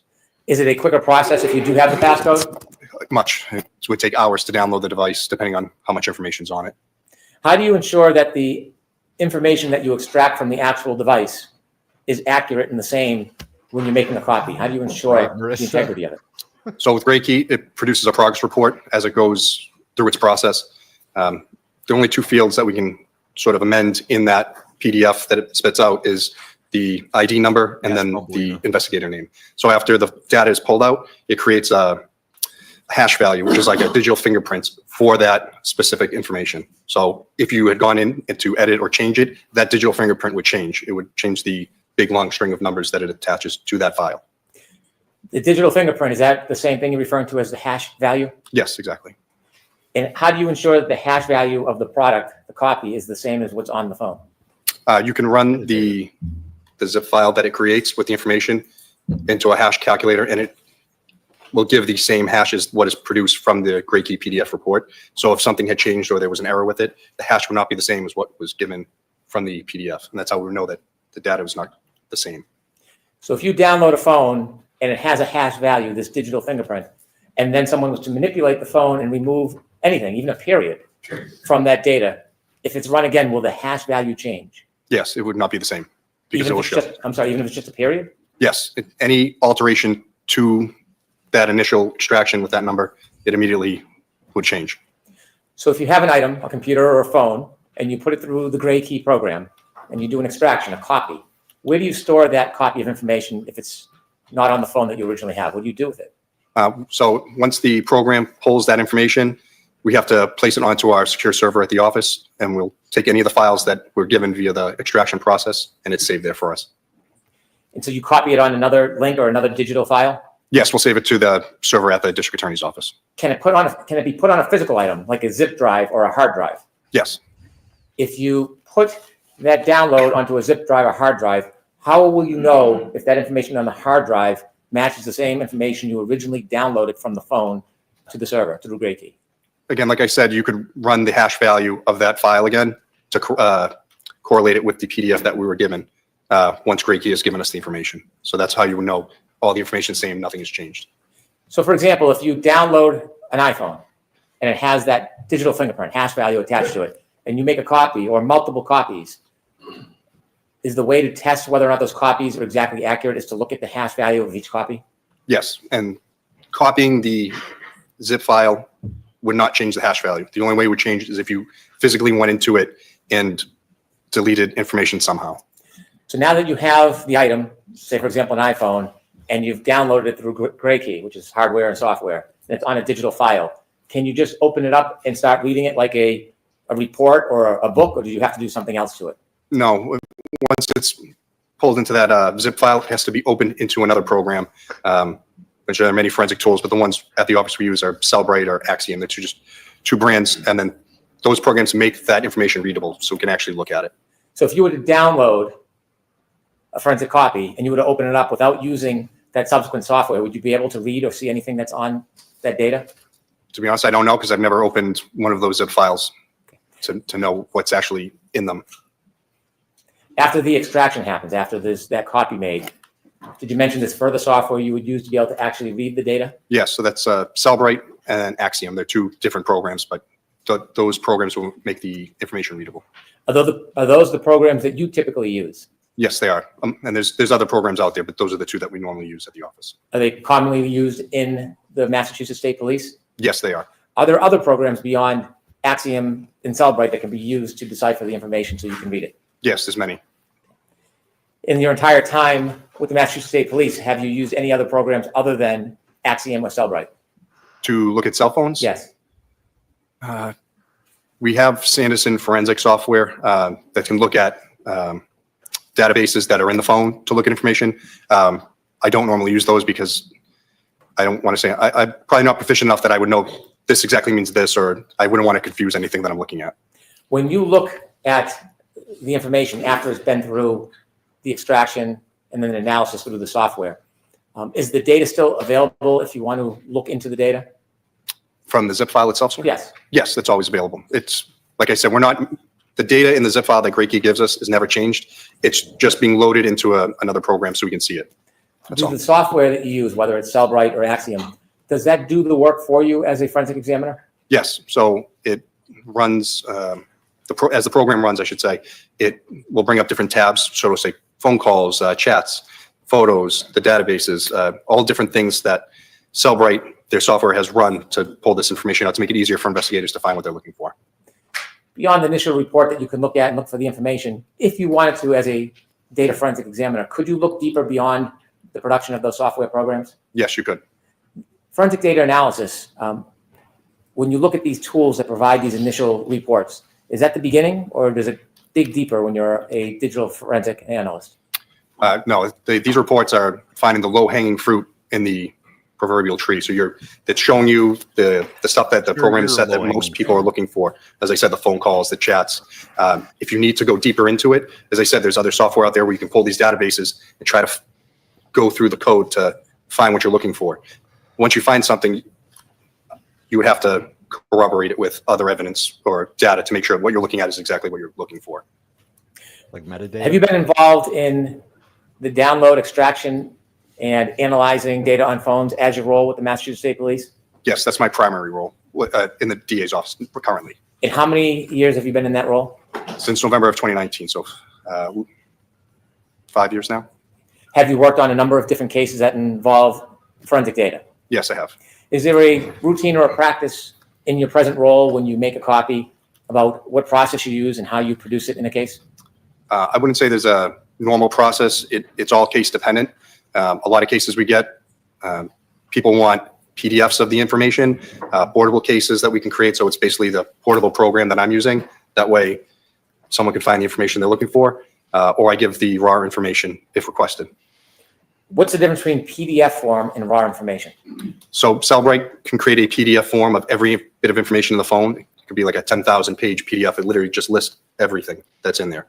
If I create a portable case, as I said, that is basically like me giving you the thumb drive and it's showing you exactly what I'm seeing and you can click on the tab. No, what he does, just to demystify all of it, he plugs in a USB, whatever you need for your phone. Then he connects it to a computer that has Cellbrite on it. Then he pushes clone phone. Then it'll download and it'll say, I finished download, and he will unplug the phone. And then he'll ask whoever needs it, do you want it as a PDF or do you want the raw data? Yeah, he's completely dependent on the software involved. He has absolutely no idea. He knows how it nothing. Actually works. He's No. not. It's Yourself from your own computer. And then if I give the raw file, that means someone has to go in and load it themselves to look for it. no. Typically, when you are producing evidence or discovery in a case, do you produce PDF or the raw file? As I said, it's all case dependent. Not all cases have forensic experts to come in to look at the information. So I'll supply whatever is requested. Normally the PDF or the portable case is what I give, but if more is requested, that's readily available. And so the raw data, if requested, Do you provide that as well? Yes, if requested.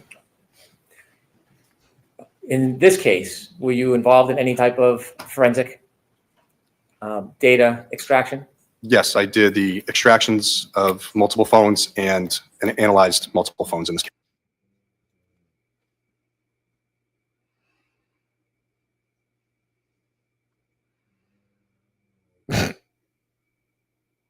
Good luck with that, douchebag.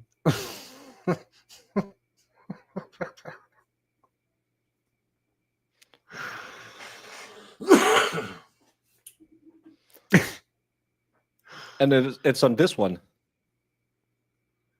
What the fuck? These aunties are just retarded. I'm sorry. I know I'm not allowed to use the word, but they are absolutely childish. You want to bitch slap me? I bet you are probably either a 45-year-old chick who drinks way too much wine, or you're an emasculated 60-year-old man who really wish one of those 45-year-old chicks would notice you. You're such a little pussy. Come to Dollywood in June. I'll be in Dollywood. You can get a chance at it. Yes. You mentioned that there's a software and hardware Reiki unit. Where's that located? That's located in the Digital Forensics Laboratory, which is keycard access and all on. Excuse me, at the Norfolk DA's office. Are there other cases or the multiple cases that are occurring at the same time? Yes, we constantly have phones coming in and out and being worked on. What if you have a phone and the gray key unit's being used? What do you need to do? We need to wait for that phone to finish, because if we say we unplugged it, it would interrupt that data transfer and we could lose it. So we wait until the phone's done and then the next phone goes up. Did you become involved in some way in this case? Downloading devices, sir? Well, I'm asking generally for. Oh, yes, sorry, yes. Were you involved in investigating this case as far as speaking to witnesses or going to the scene? No. Can you describe the best you can what your role was relative to this case? Yes, so I was brought, as I said, phones from this case to have the data extracted and then have it ready in our Celebrate program for the investigators to look at. Well, then she is a 45-year-old woman who drinks too much. I was right. Nailed it. She looks old. And again, I'm pretty sure she would break her hand if she tried to punch this big old fat body of mine. I bet she's older than that. She's got to be pushing 60. Yeah, she looks like it. But again, She's got to be. I love these tough guys online or tough girls. I don't want to, because I'm not a fighter, but I spent a lot of my youth drinking way too much. And I spent a lot of my youth being in bars I shouldn't have been in. I spent a lot of my youth getting punched in the face. And it really doesn't upset me that much if a 50-year-old lady is going to come up and bitch slap me. I will probably restrain you and give you to the police. That'd be the most excitement you've had in 20 years, buddy. Normally I have to pay extra to get bitch slapped. At some point, were you provided a phone that you later identified as a phone belonging to Mr. John O'Keefe? Yes, I was. Do you remember when you were provided that phone? Yes, it was January 29th, 2022, about 7:30 p.m. that night. Do you remember where you received that phone from? Yes, I was at the DA's office. I got it from Sergeant Buchanan and Michael Proctor. Do you remember about what time of night that was? As I said, about 7 to 7:30 p.m. Thank you. When you received that phone, did you have the passcode? No, we didn't. Without the passcode, what were your next steps? So the phone was placed in our digital forensics lab until we could get the passcode. I was told that a family member was going to be bringing it in so we could download the device. Did you ultimately get that passcode? Yes, we did. And do you remember when you received it? January 31st, 2022. After you received the passcode for Mr. O'Keefe's phone, can you walk us through the process of what you did? Yep. So once the passcode's obtained, we'll unlock the phone and then plug it into Gray Key, and then it's able to pull the full information from it without having to guess the passcode. How long does that take? So you plugged it in. Again, depending on the size of the phone, a few hours. After the information was downloaded, then what happened? We place on our digital evidence server at the DA's office, and then if the phone is evidence, it would go into evidence. If it was a consent, we'd give it back to. This Yep, it's down. all forensic data. Yes, I have your own computer. Yes, we did. No, we didn't. Without the passcode, what were your next steps? So the phone was placed in our digital forensics lab until we could get the passcode. I was told that a family member was going to be bringing it in so we could download the device. Did you ultimately get that passcode? We place on our digital evidence server at the DA's office, and then if the phone is evidence, it would go into evidence. If it was a consent, we'd give it back to the person who gave it to us immediately. Did this phone go into evidence? Yes, it did. When you downloaded the information through Graykey, which you said was the hardware and bad. software, does it bad, yo. produce a Yes, Marissa, it was skipping because it skipped to live, and then I skipped back, and then I skipped forward to find the place. report with that digital imprint? Yes, it does. It produces a report from the time you plug it in to the process it completes, and then the amount of data, and then, like I said, that digital fingerprint hash value at the end. And did you do that with this phone, Mr. Oakley's Yes, phone? May I I did. approach, Your Honor? Yes. No, he had the same passcode as I have for my luggage. 1, 2, 3, 4, 5, 6. You know, there's not a whole lot of humans out there that can put Rackets' nose to shame, but this guy's got it. This guy's got it for sure. I'm betting Rackets turned off his stream when he saw this and said, I thought I had a big one. Nose envy. This one is also, it's way more hefty. Well, it's got There's some like girth to it. It's not got just like a a- skinny nose. It's got like a crook to it. Highlight. Man, he could wreak some havoc in the evidence room.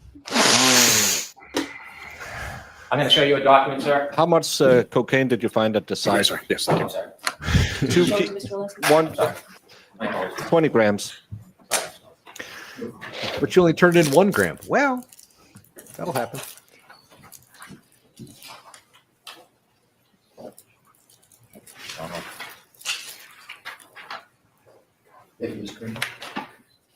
Yeah, Yes. I'm showing you a document. Could you look at both pages, It was the passcode they got later. please? Okay. Do you recognize that document? Yes, this is the, I'll just ask you a couple Oh, more sorry. questions if you don't mind. What is it? it's the Great Key progress report that they give once the phone extractions are completed. Do you recognize that as the report that is attributed to John O'Keefe's phone? Yes, And does that document have that digital imprint, the digital fingerprint that you were talking about? yes. So it's in, yeah. So it's here on the back. I just want to see if it was in 2 places. But it would be here for the, sorry, it's got cut off, Why but don't I put it up for an exhibit so that we can show the others? Okay. I'll ask you some questions. Okay. I'd like to introduce this as an exhibit, please. No objection, Your Honor. Okay, thank you. Is it 18th of March?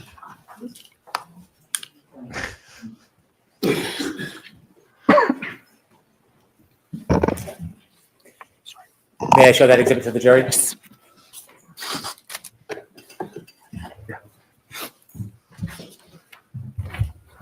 May I approach the witness to show him the pointer? Yes.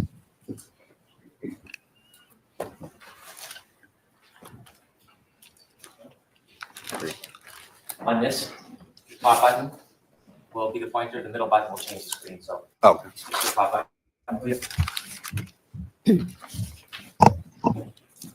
Can you walk us Yes, unless through it what is- this report means? yep. So here at the top, here it is. Again, it says Great Key progress report, and then it gives the report generation, date and time, and it is in UTC, which is, get the exact definition, universal time coordinates, I believe. So you'd have to minus 4 or 5 hours depending on daylight savings time. So this one would have been January's -5. 16/10 will be 1 noon, 12 o'clock for the actual time on the 31st. Not for As those we go of us down, that the can do base name math. is Johnny. The software version is the Apple iOS that was running at the time. Model number iPhone 11. And then if you were to look up the N104AP is also. Did he say noon? Yeah, he's a fucking idiot. He can't even subtract 5 5. from 16. 5. That's all he had to do. 16 minus 5, bro. That was all you had to do. That's He's an idiot. He's an absolute idiot.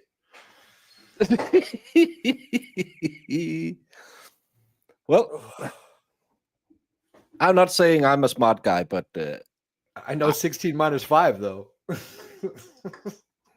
again, this is the guy that missed 32,000 text messages, but he is the guy who runs this system. Unless he's going to rip this dude a new, he's going to turn that mark on his face into an actual hole. Yeah, I really hope it's Alessi. And the first question is, buddy, what's 16 minus 5? That'd be the first thing I asked him, just to fuck with him. Like, you're stupid, and I'm going to show the world how stupid you are. And he did say minus 5 so the jury could hear it. And you know, there's one juror that's like me that instantly looks up and says, that's not right. No, it's not. 32,709 text, just to be exact. Model number. The unique device ID. This one is what Gray Key assigns to the zip file that it creates. Serial number of the phone, the unique chip ID, the Wi-Fi address, the Bluetooth address, and then the phone number. And then there's more information underneath. Could we scroll that, please? Thank you. This here is the IMEI, which is the International Mobile Equipment Identifier. It's not uncommon now to have multiple of those identifying numbers. The data partition size of the device, which is 83 gigabytes. The lock state, if the phone was locked, it would say locked. This one is unlocked because we have the passcode. This was the Gray Key agent version for the software. And then Why does John? this is the last time that the phone was backed up via iTunes. Sorry? Why does John O'Keefe have an account on his phone called KK Furbush at iCloud.com?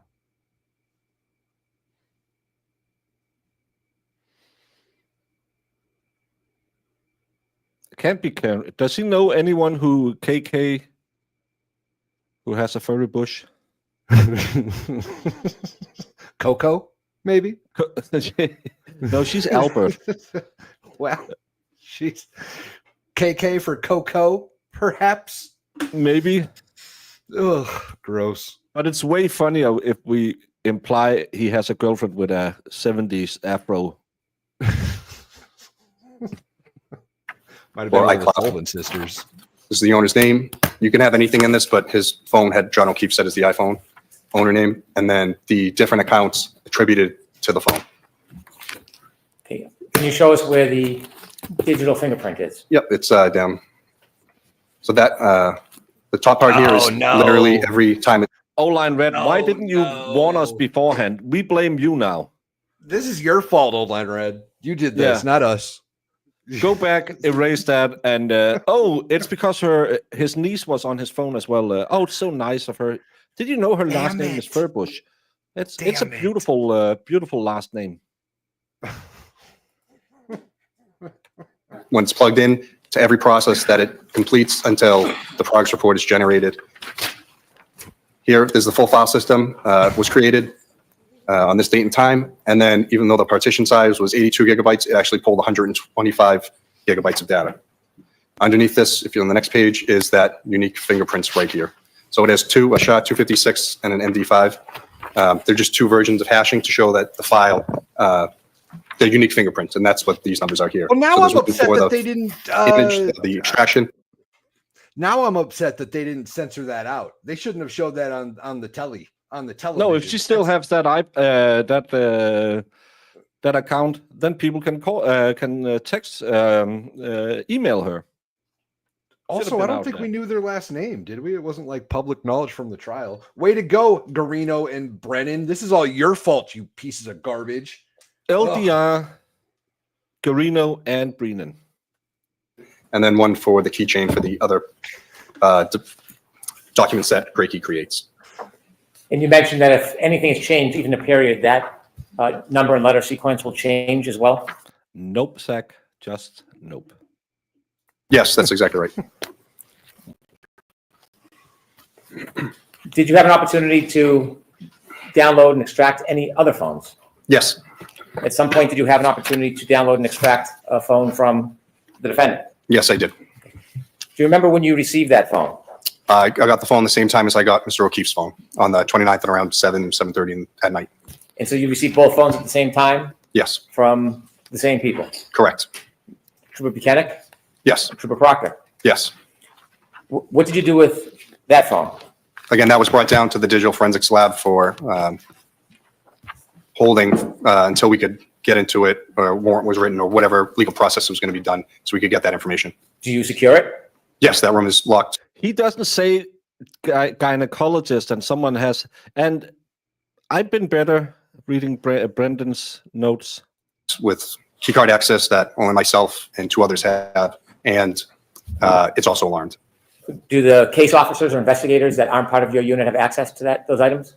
No, the only ones that had access were myself, Trooper Connor Keefe, and then the director, Samantha Vogt. She's a civilian that runs our lab. Okay. And at that point, were you able, after there was process, were you able to get into the phone at first? No, it wasn't supported by Gray Key, phone model and number. What do you mean it wasn't supported? So the software, even if we had a search warrant, we plugged it in, Gray Key wouldn't be able to recognize it because it just wasn't supported at that time. Mo, where were you? You're the mom of the chat, and you made me and Valhalla do save that. us. Oh, that was I'm terrible. sorry. I was doing one of these things because I had forgotten about hash marks, and I didn't take my notebook with me, so I have nothing about Mr. Garagos here, or Mr. Girthy Nose here. So what did I miss? Mo, let me ask you a question first. What's 16 minus 5? Well, I didn't want to. We talked about this in private, but I didn't want to tell y'all, but I was the math consultant and directional consultant in this case, as evidenced by this math. This is Trooper Carino, who missed 32,000 text messages in the Sarah Birchmore case. You didn't miss anything. They did an extraction of the phone, and he's the guy who plugs it into the computer and waits till it says ding. Now, does he have a broken leg or something? Because I did hear Bev say that he could stand during his testimony. I don't know, but he looked kind of like he had been at Taco Bell yesterday. That'll do it. Did he have a brown stain on his pants? When you say it wasn't supported, does this have anything to do with a passcode? For both. So we didn't have the passcode. So because we didn't have it, it wasn't supported for us to download that information from the device. If you had a passcode, would it have been supported? Yes, it would have been. So is there a process when you have a phone that you don't have a passcode for to be able to access the content of the phone? Yeah, jailbreak. Yes, that's correct. We have to wait until we either have the passcode or the software and hardware is supported for the device where it can try to guess the passcode. So let me ask you some questions about software. In forensic data analysis, does software change frequently? Constantly. When the software changes, does it advance? Does the software get better? Yes. Yes, it does. At the time you first had the... I have Windows 11 on my laptop. It does absolutely not get better. It takes me 2 days to update that crack every time. My old Windows is running perfectly. The other one, every time I have to update it, it takes hours. I think I have Windows. I don't know. I'll have to ask Mr. Mo. Half the time they make an consulting. update, they will have to revise that update within a couple of days because there's so many bugs in it. It's just stupid. defendant's phone, the software you had was unable to access the contents? That is correct. What do? Do you look for other software or do you wait for updates? What's the process? If there is another software out there, we will use it to try to get the information. If not, we are at the mercy of waiting for the developers to come up with the information for us. Did you wait in this case? Yes, we did. We had to wait. Ultimately, did software advance so that without a passcode, you were able to access? Thank you, M. Spire. Have a great night and see you back tomorrow. And have a good night's sleep down under. Put some prawns on the barbie. No. Yes. Shrimps on the barbie. Shrimps on the barbie. But they call them prawns down there. Yes. Very strange. Yeah, that's why I need to say the correct, because or else it Very wouldn't be a strange. movie quote. Wait, then how did shrimps on a long Barbie did you have get to wait? popular if it's prawns on a Barbie? Because Because- it's and also a nobody Paul cooks Hogan prawns on a Barbie. advertisement from back when he was Crocodile Dundee, I think. He was hawking Australian shrimps. No, I'd in rather America. watch that than this, but That's why I keep stopping it and just talking. before you were able to access? I believe it was July of 2022 that the software had been upgraded enough that it was able to brute force or guess her passcode for the device And where does the device remain until you're ready to try again? in that locked digital forensics lab. So when the software updates and advances, do you know that it will be successful, or you plug it in and you try? No, so on GrayKey, they have like a link where you can click and it brings up a whole matrix. So it shows every make, model of phone and then the software associated with it. And it says it can do a partial download, a full download, a password guess. And it tells us, so when there's a new update, we'll check that to make sure that the devices we have can be accessed. Did you make an attempt to have the software access the phone without a passcode? Objection, Your Honor. May we approach, please? Thank you. Did you use software inevitably to open the defendant's phone? Yes. And how many times did you download? So there was 2 downloads, one, thank you. One of the partial part of the phone, and then we, in the same time that we had it plugged in, we had the password brute force guess software installed onto the phone, so we would try to guess the passcode. So there were 2 downloads, one with very limited data, and then one with the full file system extraction, which is everything on the phone that it can get. May I approach? Yes. I'm going to show you 2 documents, sir. Dismissal, yes. Need a copy?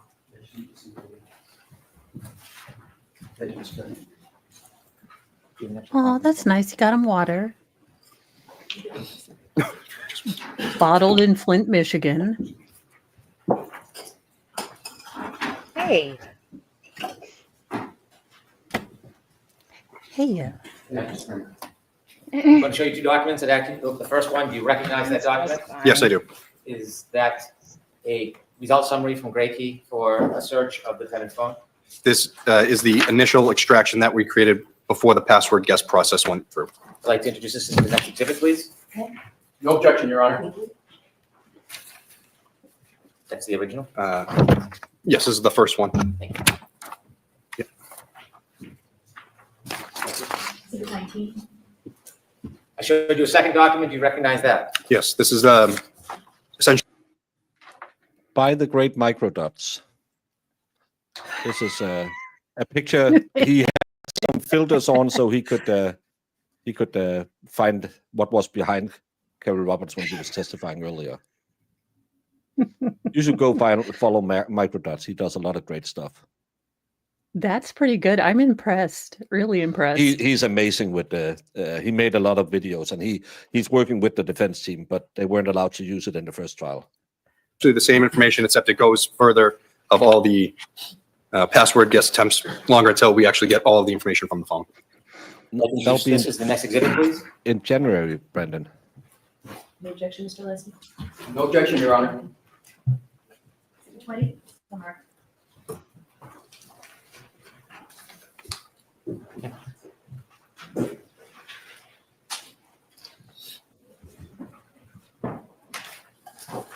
Could I have the previous exhibit as well, please? Sir, I'm handing you back exhibit 19, which was the partial download. Okay. Exhibit 20, which was the subsequent download.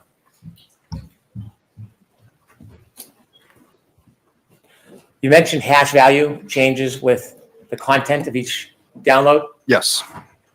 Is there hash values specifically assigned to each download? Yes, there is. Are they the same number and digits in digital fingerprint? No, they're not. And explain again why they would be different. Again, the first one was the partial. It was only 45 gigabytes of data. So it has one number. The second download was 109 gigabytes of data once you got the passcode. And again, that number is completely different again. And again, like I said, the information is not the same, so the hash values won't be the same. Were there two other phones that you inevitably analyzed? Yes, there were. Let's start with the first one. Did you have an opportunity to create a file on a phone that came from Kerry Roberts? Yes, I did. Now, you said it's a two-step process. First is the extraction, the copying, and then it's creating the file. That's exactly right. With Kerry Roberts' phone, did you make the extraction? Did you plug it into the GrayKey? No, I didn't. I can only assume it must be in the reader, because the hash value on the phone should be the same at every download, because you That's are what I just thought. you're copying the phone. You're not actively changing the phone. So why should the hash value change? This is why. Yeah, I thought the hash value went with the phone, not the whichever download. I thought that the hash value was like, this is what it is from this phone, from this project. And going forward, it would all be the same hash number. Yeah, but even though it's just a partial download the hash value should be the same for every data point when they I extract am the full value. so confused. This is Okay. what Mo Trooper and Connor I, Keith. How do you know? Mo and I know nothing about this. We'll just yell about it, and not a Russian bot will say, "You're wrong." Trooper Connor Keith. Alessio, clear it up for us. He went to meet with Kerry Roberts, received the device from her. He brought it back to the office and did the extraction. His name is also on the extraction Gray Key progress reports as well. And he wrote 2 state police reports regarding it. Do you work with Connor Keith? Yes. He works with, I'm sorry. I would say we do essentially the same job working together. Thank you. So he's in your unit, Yes, he is. in the digital forensic unit. That's correct. That phone, did it come with any paperwork, any forms? Yes, he had 2 signed waivers of consent from both parties for each device, one for each device. And so as far as the copying, the extraction, you did not do the extraction on Kerry Roberts' phone? No, I did not. After it was plugged in and a copy was made, did you then access it? Months down the road. Were you assigned at that point to analyze or look at any of the data on that phone? Initially, no. At some point, did you create a file so that you could provide it to the parties? Yes, I did. Was that upon request? Yes, it was. And separately, did you know, or did you, let me ask it a different way. Was a phone from Jennifer McCabe extracted? Yes, it No. was. Did you do the extraction? No, I did not. Was the information after extracted again provided to a digital file? It would have been, yes. Did you, at some point later, did you make a copy to provide to the parties? Yes, I did. Can you tell us what a USEF reader is? So the UFED reader is a portable case that I can create through Cellbrite. Again, like I said, it's the exact same program that I would be viewing if I was sitting at my desktop, and said it can be made into a thumb drive to give to defense, prosecution, investigators, whoever. And there's no chance for the data to be manipulated because it's just a reader. When you have the digital file that's been extracted and then created into a PDF or a form that can be read, can you print the entire file on paper if you'd like? Yes, you could. Would that include, could you print it so it includes the entire content of the phone? Yes, it would be thousands of pages, but yes, you could. Is there any way to isolate particular things of interest that you might want? For example, if you wanted just the chats between 2 people, is there a way that you could have a program isolate just those chats and then give you all of them in a form that you could read? Yes, so you can go in to cherry pick whatever information you're looking for to create into PDFs or other, it gives 5, I think, different mediums. You can have it output HTML, portable cases, XML files. If you wanted to create a document that had a number of people in communications, could you do that as well? Yes, you could. So you can pretty much set the parameters how you want if you want to search for particular items. Yes, it's very generous that way of being able to search for keywords, phone numbers, whatever it is, and then you can export that out into a PDF so you can print it. May I have a moment, Your Honor? Yes.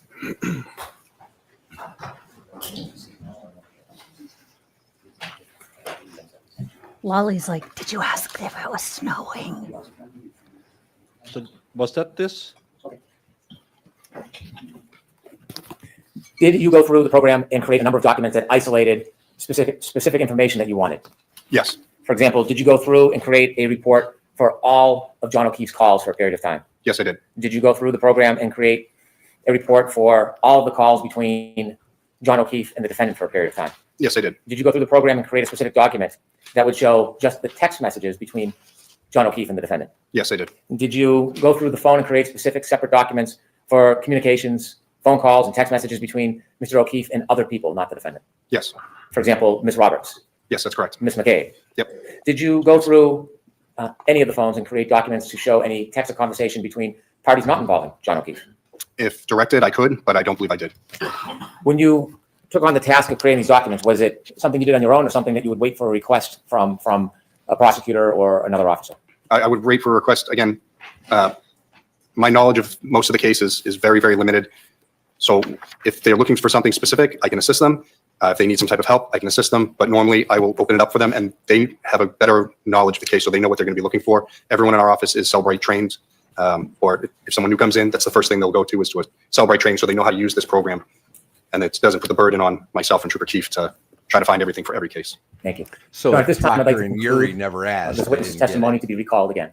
Then You what want is to your with that, Mr. job? Lacey? We are, Your Honor, subject to the recall. Okay. He plugs in You're all phones. set. Thank you, Your Honor. We'll see you again. So they're chucking him out and calling him back again later, because that'll make a lot of sense for the jury. And who's Big Nose? Who's that guy?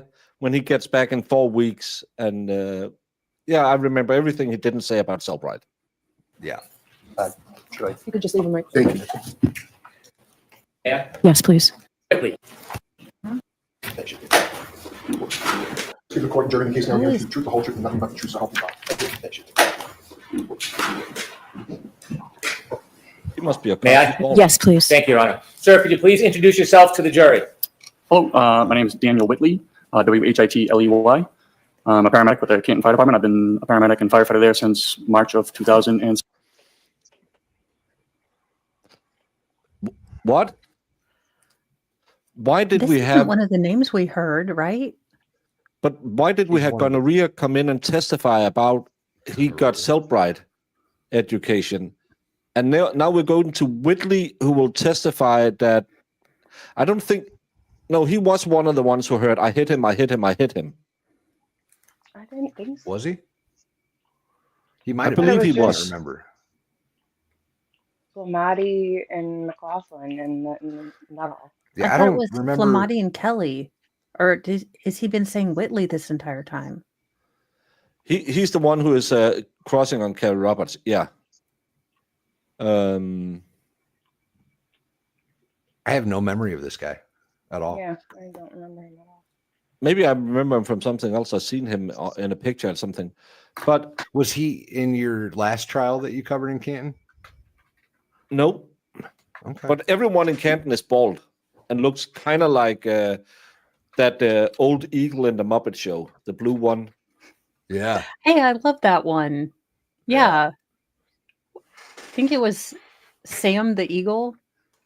That might be. Yeah. That's maybe I'm wrong, but this guy is in love with Kerry Roberts. But let's just again, because we'll catch up on a break. We start out with having an EMT. Then we go to Kerry Roberts. Then we go to the mom. Then we go to the Cellbrite guy who doesn't talk about what he found. And now we're going back to an EMT. I'm getting whiplash trying to figure out where we're going. Maybe it's to He keep wants us to get those clips on our out toes. to do things. That's what it is. I betcha. 6. Before you became a paramedic firefighter with the Canton Fire Department, did you work anywhere else related to that field? Yes, I had 4 years full-time as a EMT intermediate, and also a paramedic at American Medical Response in Brockton. Oh, I'd like to take us right to January 29, 2022. Yes, Do you remember that day? yes, Were you working? yes. What was your role that day? wasn't he the one who was shoveling the? I think he was the first one talking about shoveling the pavement. At the I was a field training officer. fire station. Yeah, right. That could be. Could be. I was shoveling. Yeah. This is a weird. Working on the ambulance with my partner, Jason Becker. apron. He calls Mr. it Becker? Apron. That morning, did you know whether there was a call where a group of your colleagues went to and addressed Oh, he 34th wasn't there. Fairview? Yes, Were you accompanying? He was the one who took Karen Reed to the hospital. With the That's testimony right. where He she showed up didn't for the really say baker. anything in the ambulance. She was just really distraught. Yeah. That's who he is. Your colleagues on that initial call? no. Where were you at the time your colleagues left to go to that location? I was at the Station 2, Ponquag Station, on the north side of town. Different station? Correct. At some point after that call came in and was responded to you, did you receive a call Sometime after, I'm not quite sure exactly how soon or later it was, but we received another call to respond to that scene. And as a result of receiving that call, did you make your way towards that location? Yes. Who did you go there with? Just me and my partner at that time was Jason Becker. What type of vehicle did you use to get there? It was an ambulance. What was the weather like? It was snowing pretty heavily at that point. Do you know about how long it took you to get to? No, Jamie doesn't have a channel. She owns all of our channels. She is the mastermind behind the network called JNN, Jamie's News Network. 34 Fairview? Not exactly, but definitely longer than usual. It should have been an 8-minute drive, I'm guessing. Vampire Girl is on the witness list, but sadly she got PTSD from testifying at the last trial, so it's probably going to be bad. 10 to 12 minutes. You could refer to my partner's report for exacts. When you got there, what did you see? We arrived on scene. Our engine was there before. We run on a response with an engine and an ambulance to medical calls. And then at least 2 police cruisers and another car parked on the street, a gray SUV. When you got there, did you meet with anybody? Yeah, usually we get out, we say hi to my lieutenant and the other gentleman, Sam Parker, was on the engine before we got there. They were up front. Oh my God, if I hear another and then we walked down further, or at least I did, to the gray SUV. When you reached the gray SUV, did you see anybody inside it? I believe at that point we were kind of, getting out. We were walking down. They were coming out to greet us. There were 3 women there. Okay. Did you speak to any of them in particular? Not at that point. No, not really. At some point, did you have any interaction with any of the women? Yes. In fact, did you know any of the women who were there that morning? I knew Carrie Roberts. How did you know Carrie Roberts? First we're neighbors. She lives about 100, 200 yards away from me around the corner. And she helped organize a neighborhood block party, and I would volunteer every year to bring the fire truck to the block party until the kids fire truck for a little bit. So you knew her well? No. Were you friends with her? No. Friendly? I just would describe us as acquaintances. Did you ever socialize with her personally, other than the block party? No. But you know who she was? I knew who she was. I don't recognize her, yes. Did you talk to her that morning? Not beyond probably a pay or hi or something like that. Do you know whether she ever gave you any items? I know at one point I had to exchange whether it was a purse or a cell phone or some object from Miss Reed. At some point that morning, did you have an opportunity to meet with the defendant? Yes. Where did you first see her? We were in the process of getting her to go to the hospital. When you say we, who was helping you? That would be, my partner, obviously, Jason Becker, and then my lieutenant, Greg Woodbury. Where was she when you first saw her? Somewhere outside in the street. Do you recognize her in the courtroom today? I do. Could you identify her, please? Yes. Please. You're pointing to a person. Can you give just a very limited? The woman standing in between these 2 gentlemen here. Danny, I did it to Did you myself. interact with her that morning? Have a conversation? Here. When you first started speaking to her, what was her demeanor? Crying. Stop it. She was. We had a Section 12 in hand, which is a medical order or a police order to be taken to the hospital for psychological. Thank you. Just stopping it for 5 seconds. I'm not ready to. Did they do a bet when he left the fire station this morning? Say, hey, you know that really cool scene in Super Troopers? What if you say, can you say it 50 times? No, I bet I can say it 100 times. I sure Now you he's say, gonna say meow. Yeah, it's meow. instead of, Meow from Super yeah, Troopers. the next firefighter who's coming in is going to say meow. Okay. Like Jesus. That's how we got Some- hematoba yesterday too. Say So- and smack your lips one more time. Yeah, I'm going to turn this ship around. Yeah, I can't. Baker, I thought I was going to be okay with the hashtags. I mean, I have, the inappropriately developed children's toy. I have my We're going to need a bigger mushroom. That's all I've got to say about this trial. If That's anyone what she would like to said. donate to a bigger squashable mushroom for my This reminds me sanity. of one of the conversations I had with my ex-wife. Oh my lord. Still more fun than this testimony. Kai? This guy is the guy who took Karen to the hospital, and allegedly she asked, "How long can you survive in the cold?" That's what he's going to say is a big. She was very distraught, and she asked him, "How long can you survive in the cold?" That's what I can remember from the first trial. It was the big thing, but I didn't catch that. Did you at some point get a cell phone from Kerry Roberts? As a bag, something from Miss O'Keefe? Purse or a bag or from Miss O'Keefe. Nothing with Kerry Roberts, and he didn't really know Kerry Roberts. She did block parties at the, and he always brought the fire truck. And ladies, he's taken. Can you imagine the witty repartee in the morning? Babe, it's time to get up. Not again. Not again. The one, I don't know how it is by you guys, but like here in East Tennessee, I have a feeling that bringing a fire truck to a block party would not only be frowned upon, but it would be misuse of taxpayer dollars, and it would probably result in some people getting fired. Yeah. Yeah. Was Karen Baker acted before or after meeting this guy? Well,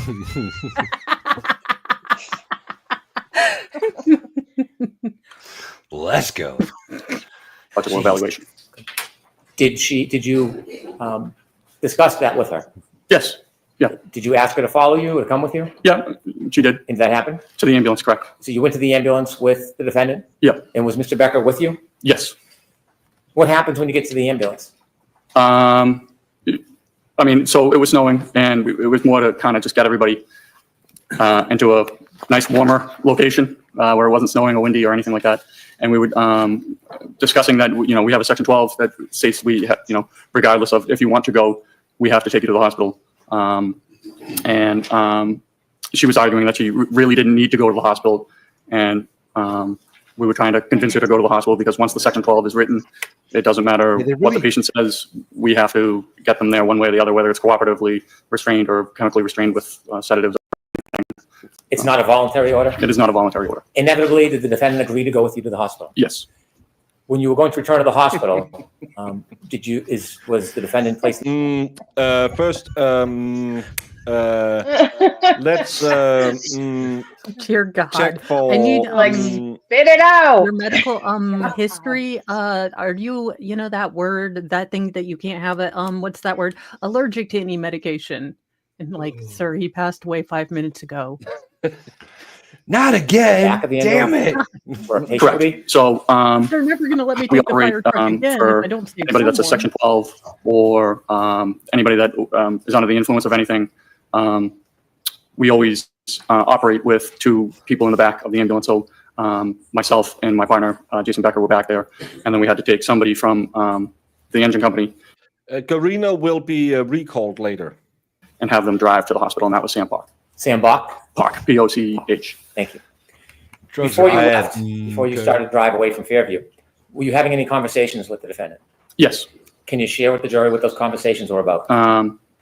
So we were talking. She was upset. She kept asking if there was any chance her husband could be alive, and even sitting outside in the snow with no coat on for many hours. Did she indicate what many hours meant? How many? No. How often did she raise the issue of whether or not, or how long he could be out for? I'd say at least 3 to 4, maybe more. Part of your job is to care for patients? Correct, yes. Was part of your job to try to get them to the location safely? Yes. And sometimes you treat patients with physical injuries, don't you? Oftentimes it is physical injuries, yes. Are you trained when you're trying to transport somebody on how to interact with them? Yes. Well, sometimes if they're upset, in this instance, she kept asking if there was any chance that he could be alive, and that we really didn't know what was the patient that ambulance 1 took. We really didn't know what his condition was, and but figuring that it was a hypothermia type case, being the conditions outside, we were trying to give her hope that there was a saying in the medical field, you're not dead until you're warm and dead. And we, it was basically the stories of children falling through ice and falling into rivers and being underwater for multiple hours and coming out, being resuscitated and having no neurological deficits. So I was telling her those stories just kind of to say, look, let's be sure we'll get to the hospital. We'll find out more there. He just claimed that there was cases of children falling through river ice, being underwater for hours and being resuscitated with no neurological issues. First of all, yes, you can lower your temperature, but for hours you would have tissue destruction by the cold.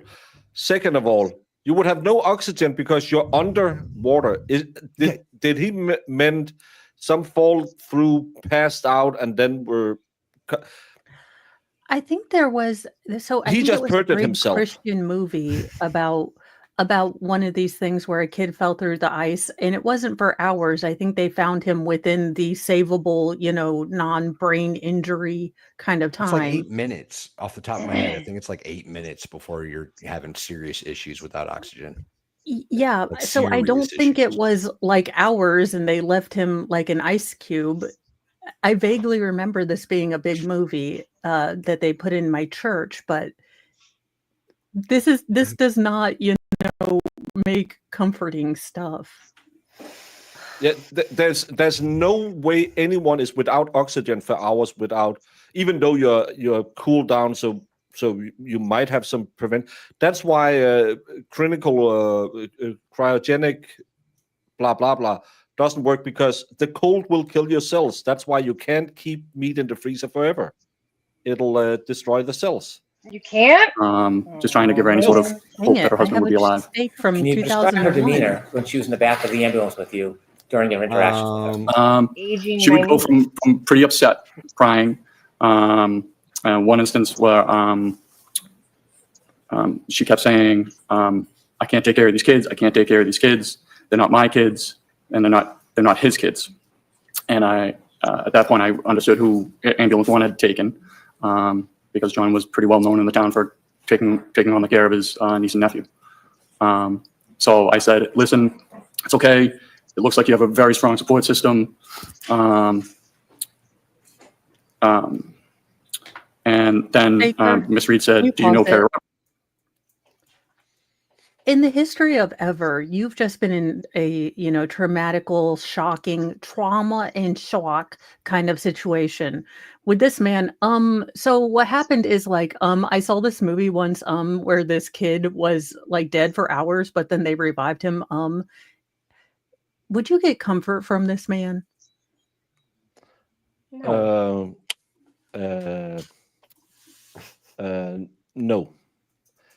If I go by the cold water survival tips from the U.S. Army, 10 minutes till you're unconscious and 45 minutes till you will have hypothermia at the best. That's if your head's above water and you can breathe. That's not underwater. Yeah. Yeah. And she had been crying. And she picked her head up and said, "Do you know Carrie Roberts?" And I said, "As a matter of fact, I do." And she said, "Anybody who knows Carrie Roberts wouldn't say that about her." And I said, "Well, she did come to out at early in the morning to look for your husband in a blizzard." And she just rolled her eyes and put her head back down. And I thought it was just bizarre. Objection. Move to strike. I'll That's strike. what yeah. Would you describe her demeanor as even through that ride? No. How long did it take to get to the hospital? You can refer to my partner's ambulance trip report. I'm sure it has the. Do you have it right with you, sir? I do not know. Well, let me Why ask did you find that I would weird? guess about You're weird. 15 to 20 minutes, somewhere in there. You don't have an exact memory? No. When you get to the hospital with a patient under these circumstances, do you leave them at the door? No. What do you do? We have to hand off care. So we go in and we have to give a report to a nurse. to let them know what their condition is, why they're coming to the hospital, and what we found taking them to the hospital. When you got to the hospital with Miss Reed, did you interact with the hospital personnel? Yes. Do you typically, after you hand off a patient to staff, do you leave? Typically, yes. This time, Miss Reed was, I'm going to say, not really cooperative with the nurse there. The nurse was asking her to get into a Johnny, give a urine sample.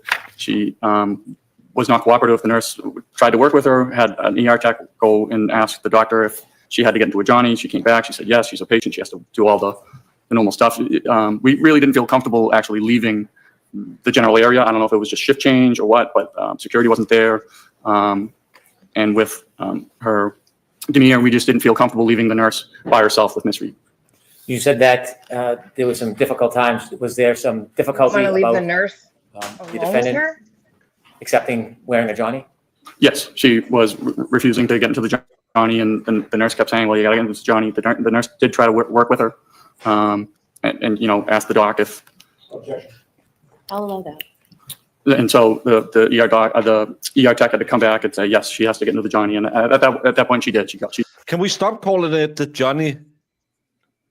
Yeah, It's I've either never the heard John it. or the toilet, and you are professional. Or the gown. Yeah, I've never heard it. You I will didn't, t- I and didn't remember, realize that's what he was talking about.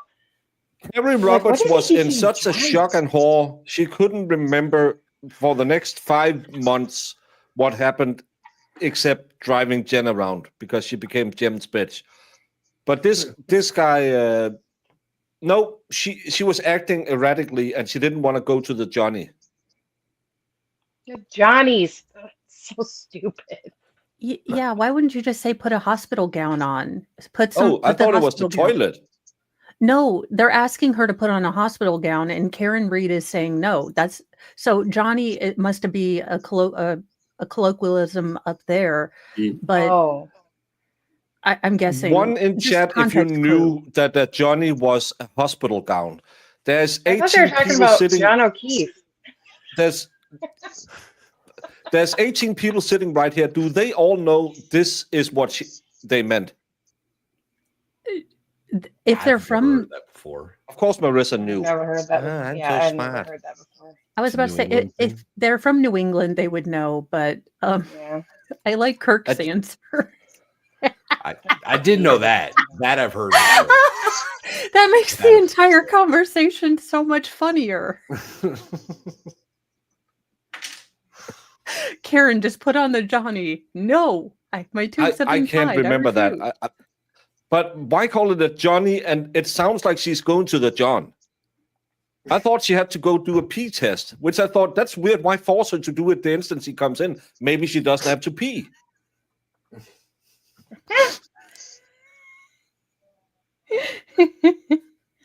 I mean, literally, it I've for a just heard it called a gown. I don't. Yeah. Like, it was never like a name like that. So yeah. And can I ask a question? You are a very litigious country. Yeah, we are.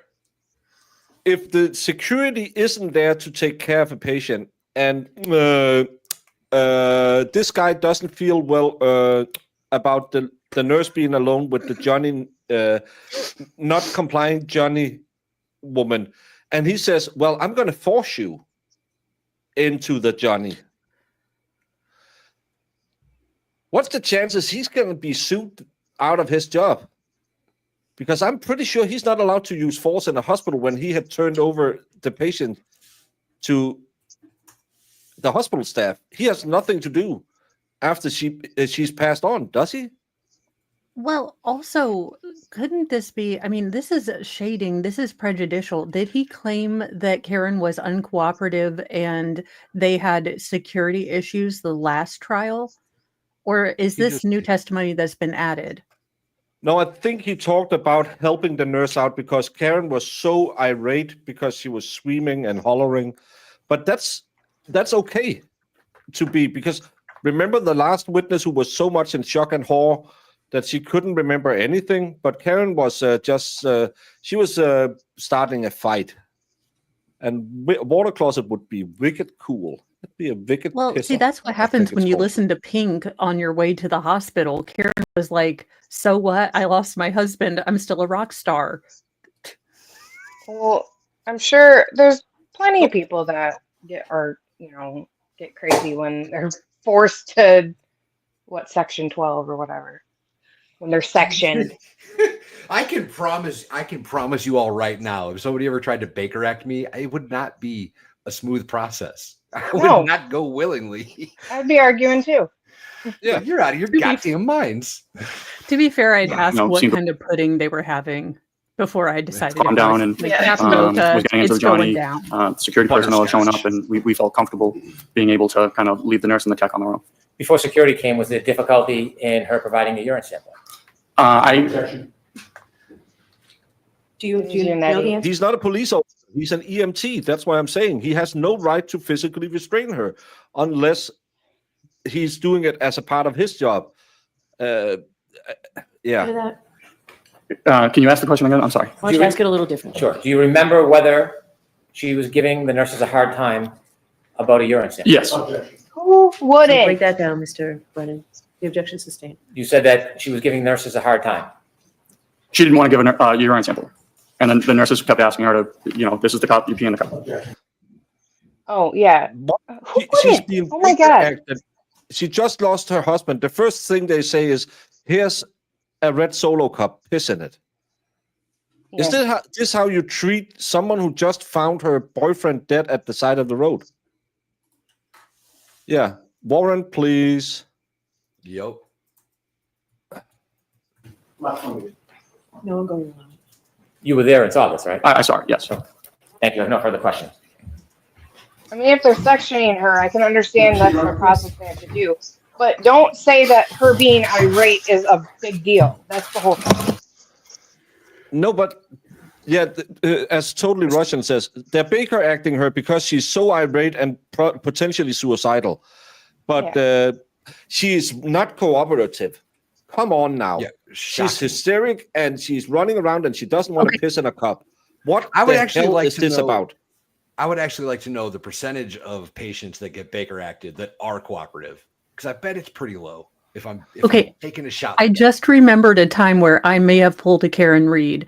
So with my third child, my doctor was telling me that my blood pressure was dangerously high. And because I'm too type A to function, I was like, look, I haven't planned on going to the hospital for observation. So I refused to go. And they're like, we are walking you down there.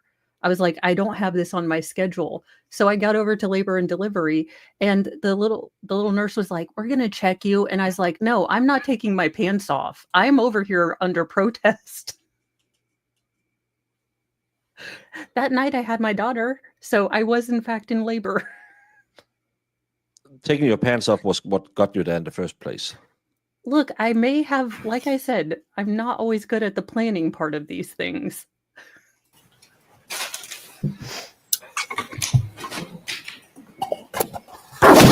Good afternoon, sir. Good afternoon. So you knew before you got into. But the problem is she's hysterical because she was at a crime scene. This guy picked her up from not a crime scene. She was at a scene of her boyfriend's death. So he knew, and he could have told the nurses, hey, relax. Her boyfriend just passed away. He's upstairs, frozen stiff like an icicle. But no, I had to stand there and protect the nurses. Ambulance 2 that you were heading to Fairview Road for what is called a Section 12, correct? We were dispatched for a Section 12, correct? Right. And that was not your first call for a Section 12, right?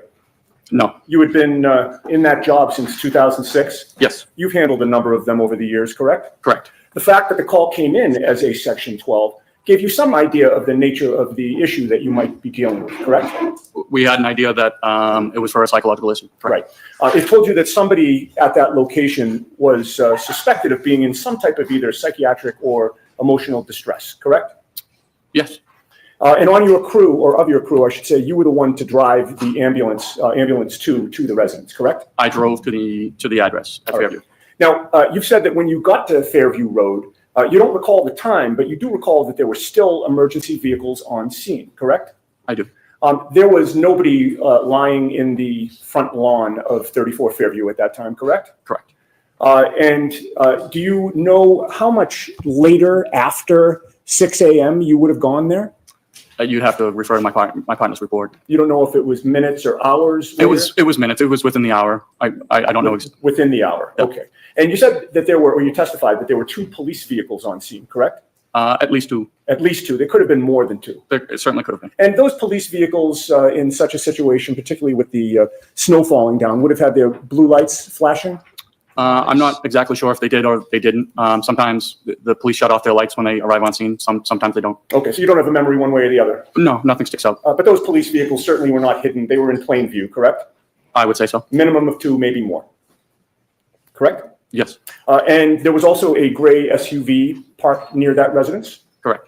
And there was a fire engine there as well, correct? Correct. You called it our engine, right? That was from well, it would be engine 3. Engine 3 from or at your least station. the station 1 engine. I'm sorry? The station 1 engine. So Canton Fire has 2 fire stations. Rubia, go back and watch Carrie Roberts' cross-examination from this morning, but take your meds before you do it. You will, and then go and see Brennan argue consciousness of guilt. I will not be blamed for what happens to you, but you will lose your mind. Actually, we Rubia, were if coming from- you can explain to us in cop or legalese how in the hell Brennan came up with her taking her vehicle because she's a functional human being who hadn't been charged with anything away from the house is consciousness of guilt. And hiding it in a driveway in full public view. And going to her partner's, her recently deceased partner's house was in fact, odd and suspicious and in furtherance of this conspiracy. The second station, the station 1 engine is the one that responded to Fairview. Okay, and that was a typical large fire engine, correct? Yeah. And did the fire engine have its lights on? I assume it did, only because we rarely shut our lights off on a scene. Sure. And there were police officers walking about, milling about? Yes. Do you know how many? I know I spoke with Officer Saraf and Officer Mulaney. Okay. And so at least 2. And you know them by name? Yeah, Canton's a fairly small town, so you run into the police on a regular basis. Sure, and you work cooperatively with them, correct? Yes. Were there other police officers besides Saraf and Mulaney? I'm sure there could have been, but I don't recall ever speaking with them or interacting with them. Okay. Were there other EMTs or firefighters there when you got there? Just my Lieutenant Woodbury, and then firefighter Sam Pock. Okay, and they were in charge of engine 1? Well, the station 1 engine. The station 1 engine, okay. And there were also civilians on scene, correct? Correct. So you would agree that there was a lot of activity outside 34 Fairview, correct? There's a fair amount of I activity. mean, there were people and vehicles and lights surrounding that residence, correct? Yeah, it was way worse than expected. She wasn't crossed the first time. She admitted to lying to a grand jury. Well, she technically didn't lie. No, you factually lied. Well, I didn't mean to lie. It was unintentional. It was unintentional. You can go to prison for lying. I can? No one told me. I assume so, yes. Well, you were there, so you don't really have to assume, right? There was at least 2 police cruisers and a fire engine. Right, and civilians, and police officers, and firefighters, correct? And civilians. Correct. All right. With all of that activity outside 34 Fairview, did you ever see the homeowner come out of his house? I wouldn't have known the homeowner. Do you ever see anybody exit the house? I was not focused on the house at all. All right. You were there to do a job, correct? I was there to take somebody to the hospital. Right. And you were there also to do a medical or psychiatric assessment while you were on scene, correct? Well, yes, my partner was. All right. When you got there, you learned, well, strike that. You knew going there that your patient would have been Karen Reed, correct? No. Okay. When you got there, you learned your patient was to be Karen Reed, correct? Yes. All right. And given the nature of the call, you knew when you arrived that you would be transporting her to the hospital, correct? Correct. Yes. One of the first things that you tried to do was to get a medical history from her, correct? Or my partner. All right. And you were present for that, correct? I may or may not have been. getting a medical history is important so that you can pass along information to the hospital when you eventually arrive there with the patient, correct? Yes. And you know that when assessing and treating somebody, getting more information is always better than getting less information, correct? Not necessarily. Okay, so there are times when you'd like to get less information from a patient before you transport them? So it would be My pertinent doctor. information. For instance, if somebody was complaining of chest pain and they had, stents placed in their heart, we wouldn't talk about how they had their tonsils removed when they were 12. Okay, fair enough. But getting more information is not going to negate the crucial information that you do get, correct? It certainly could in a critical stage. If there was a critical patient, we wouldn't typically overburden passing off a report to a nurse or a doctor with non-pertinent information. Okay, it's not your testimony that getting less information is always better than getting more information, is it? I would say getting pertinent information is better than having. That wasn't my question. My question was, is it your testimony that getting less information is always better than getting more information, sir? I would not agree with that, no. Okay, thank you. Now, the medical history that was taken from Ms. Reed listed her as having multiple sclerosis, right? I'm going to see it, Heather. Please.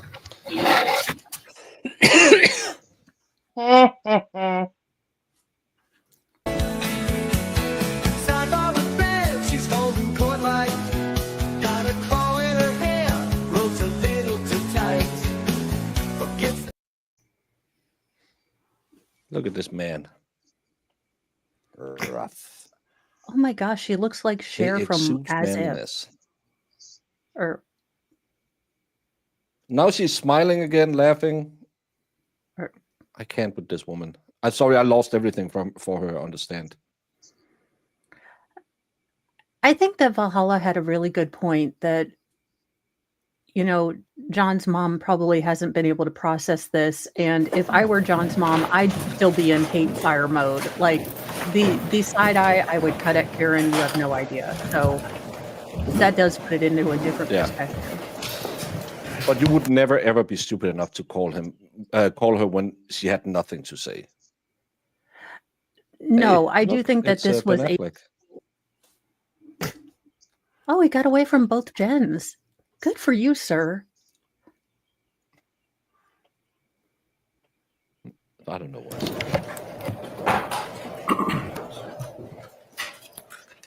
Thank you.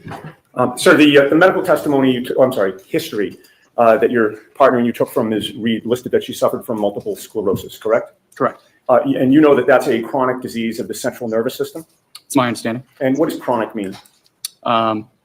I believe any disease lasting more than a certain amount of time. It could be 2 years, 3 years, 4 years. Persists for a long time or constantly recurs? Correct. And it's a disease that affects neurological muscle control, correct? That's my understanding. And last question, it's also a progressive. Why do you think they didn't call her last time? First of all, she came off really unlikable.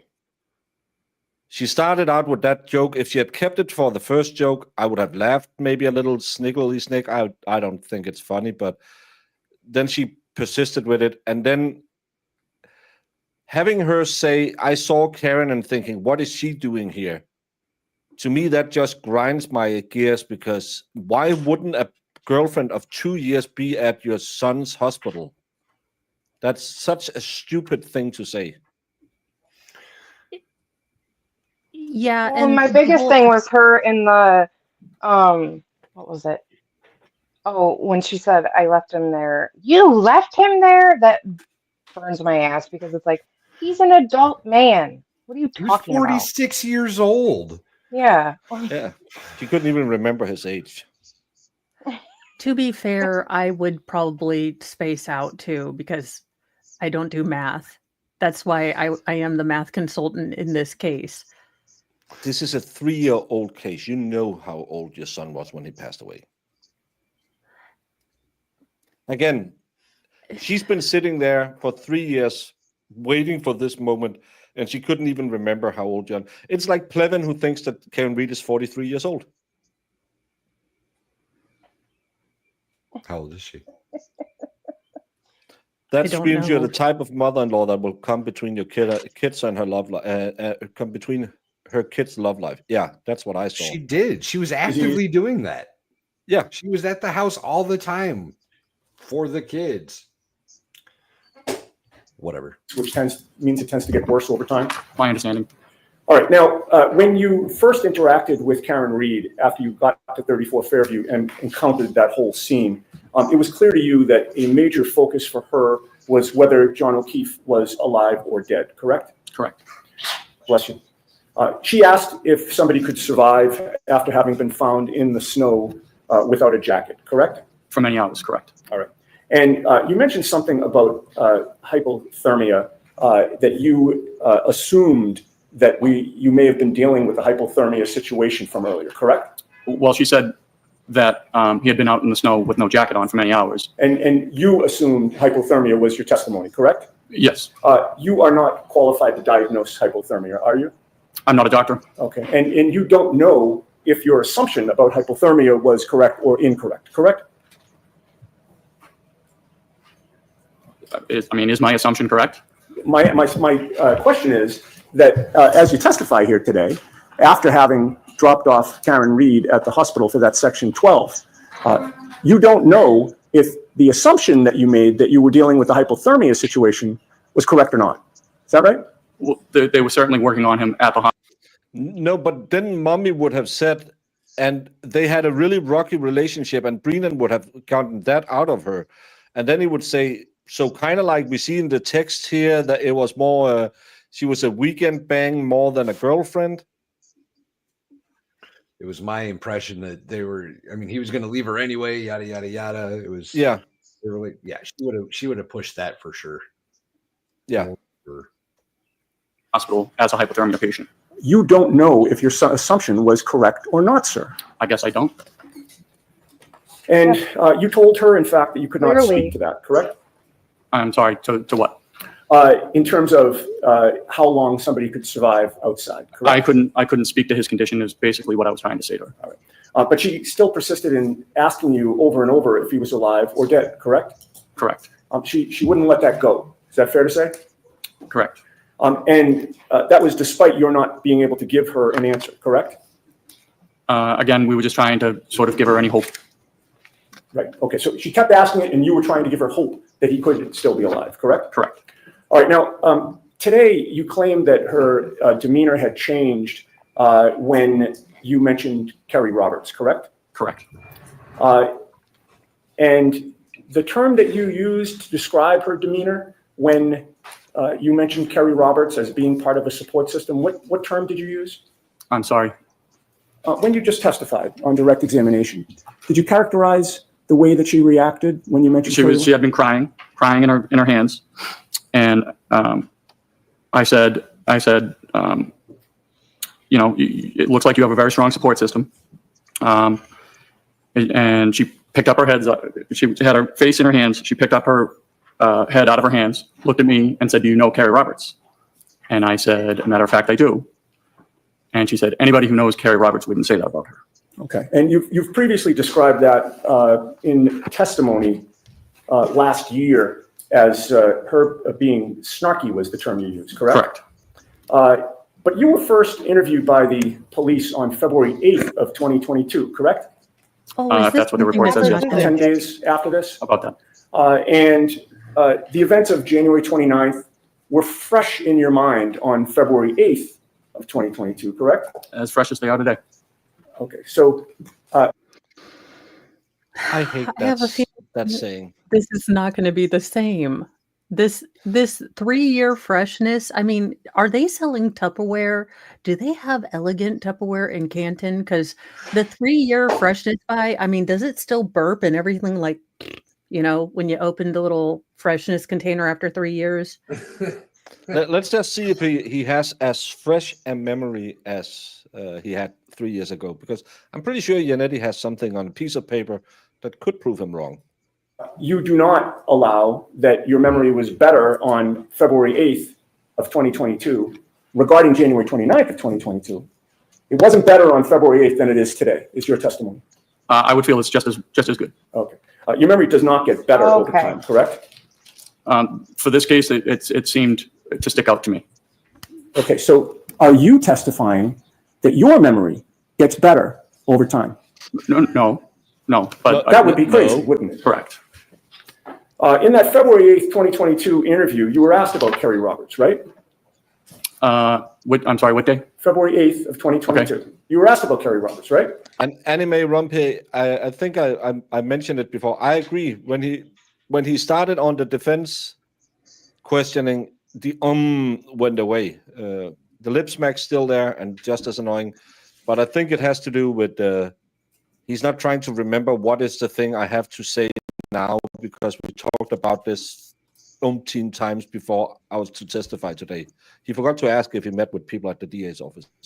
I do not recall if I was or was not. You told the police that you knew Kerry Roberts from your neighborhood, correct? Okay, yes. And you've testified today that she just lived 200 yards away from you, right around the corner, right? About that. And you told police that you had seen Kerry Roberts on scene at 34 Fairview when you got there, correct? Correct.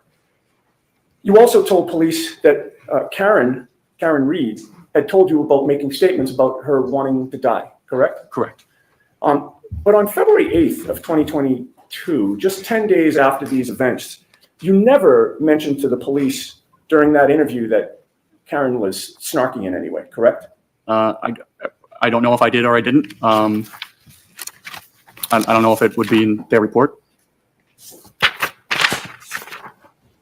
It's not. That's why he's asking them nuts. Yeah. If you saw that report, would it refresh your memory as to whether or not you mentioned because you didn't say snarkiness? it. I don't think I mentioned snarkiness that day. No. Okay. All right. Well, that answers my question. Okay.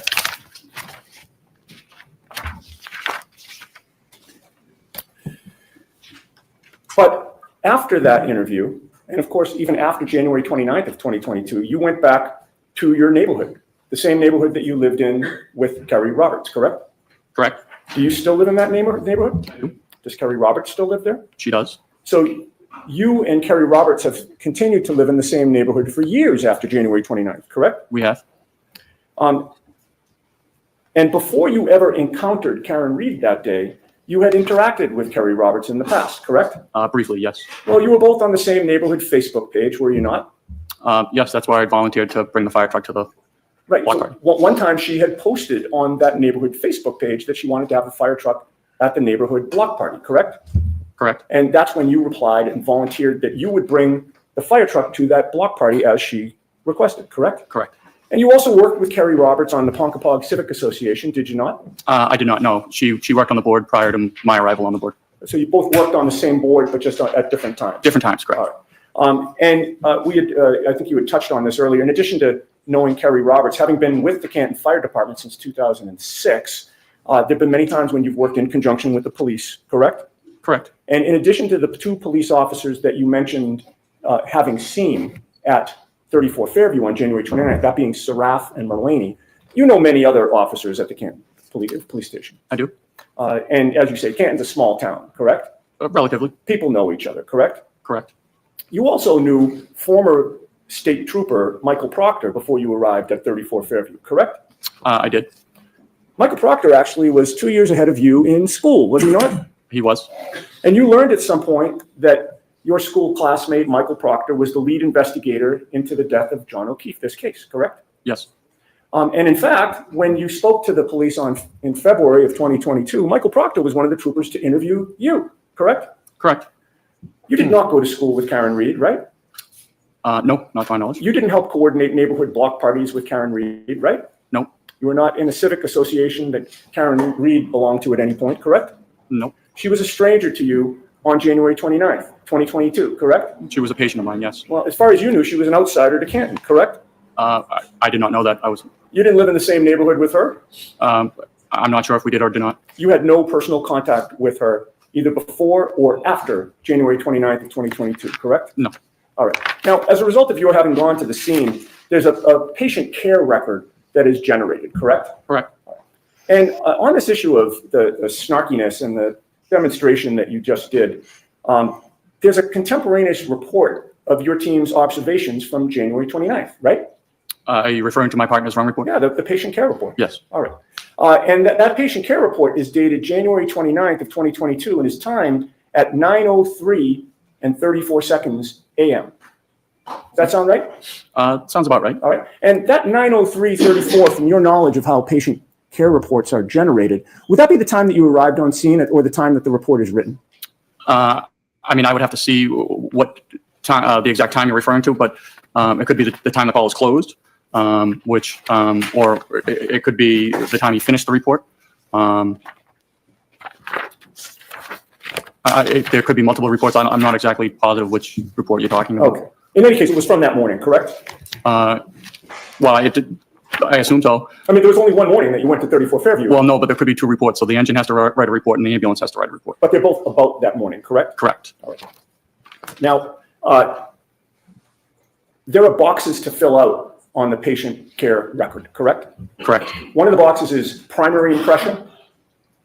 Yes. What does primary impression mean? That is just what we believe the patient's not complaint is, but what we believe the patient's suffering from. Okay. And that is listed on the patient care record for Karen Reed as a behavioral/psychiatric episode, correct? Yeah. So that's a box we check for just about any section 12. Sure. And of course, that mentions nothing about snarkiness, correct? No, that is my partner's report. Okay.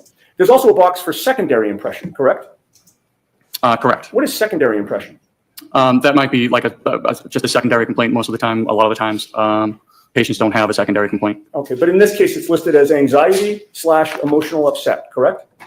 Yes. All right. And again, that mentions nothing about snarkiness, correct? That's my partner's report, yes. There's also a box for signs and symptoms, right? There is. And nowhere in the signs and symptoms box is snarkiness mentioned, correct? No, I don't think that would be medically appropriate. And then in the patient care record, it's recorded that Karen was found sitting in the front passenger seat of a friend's car, crying and visibly upset, but cooperative, right? If that's my partner's words, yes. All right. And those words, actually nowhere in the patient care record is it listed that she was snarky in any way, correct? Again, that would not be something we would put into a patient care report. And you did not put it in, correct? It was my partner's report, and no, we did not. You absolutely would put distinct changes in emotional behavior or tonal setoffs in a mental health care complaint. You would absolutely note if they became aggressive, change demeanor, shift demeanor. You would have to note some things, especially when you're depriving someone of their freedom with a, non-consensual Baker Act. I would think that you would have to say, yes, she was, hysterical, not following directions, uncooperative, these kind of things. You would absolutely need to put these down if you are depriving someone of their freedom.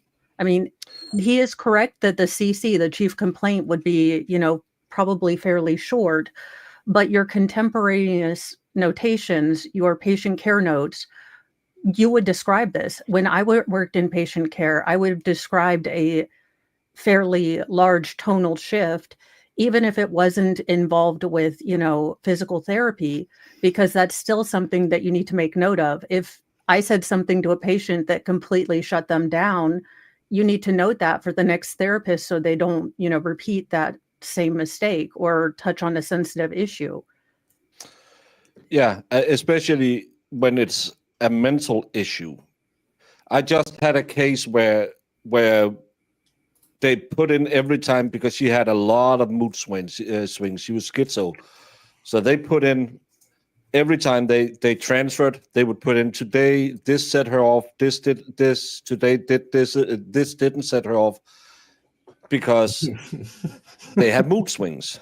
Okay. And once Ms. Reed agreed to go with you in the ambulance, it's fair to say she was still upset and crying, correct? At times. If I may have a moment. Sure. You may have to. Actually, if I can just get my glasses so that I can see. Thank you. I had a poll Ladies, saying, he does CrossFit. Look at that silicon ring.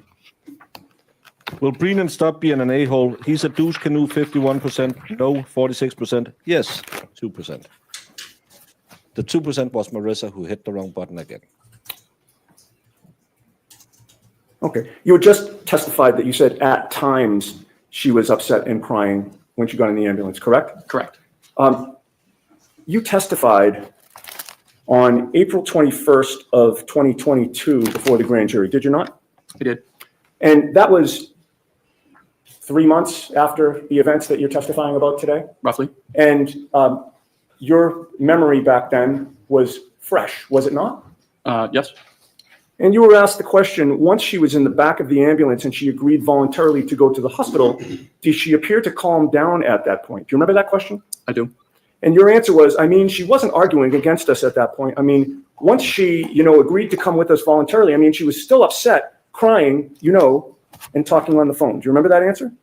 I do. All right. You didn't mention in that answer that it was only at times that she was crying and upset, correct? No. Okay.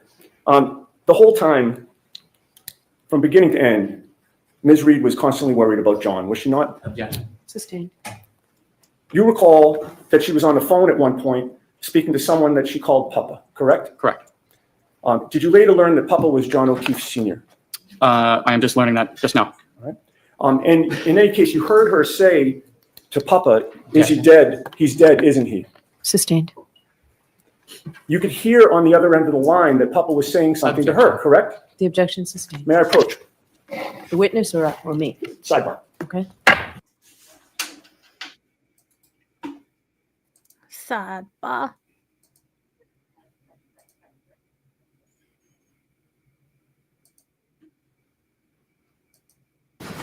I don't want to keep you folks here until 4:30. It's been a long day. So I'm going to release you today. Have you come back tomorrow and make every effort to start right at 9 tomorrow. Why can't you just let him Please follow finish? those cautions. Do not discuss this case with anyone. Don't He do any probably said independent it's not research gonna or be 5 investigation minutes. into this case. If you happen to see, hear, or read it.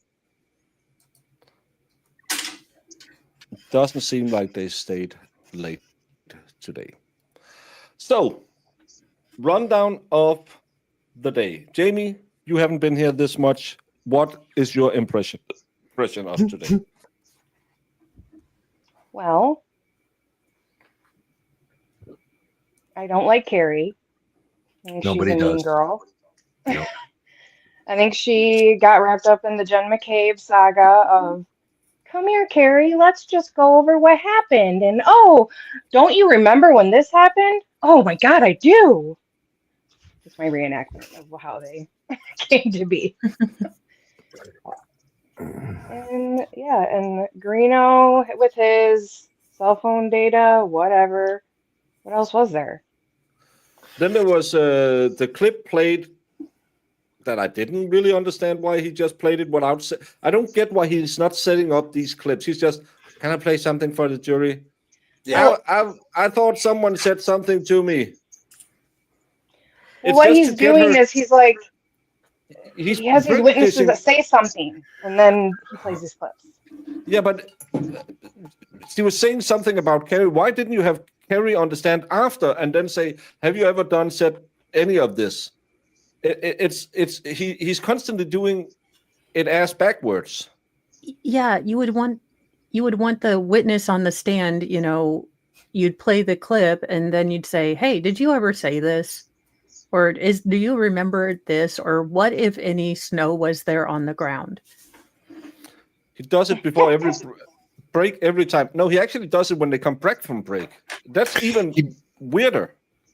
I think what he's doing is trying to do it between witnesses, so there's not as much downtime. But it's just weird that there's no setup, that there's no witness. No, to because he introduce still them have to through. wait to call his witness. He can't say, I'm going to call Jen McCabe while we're waiting. I'm playing a clip. No, he plays the clip and then calls the witness.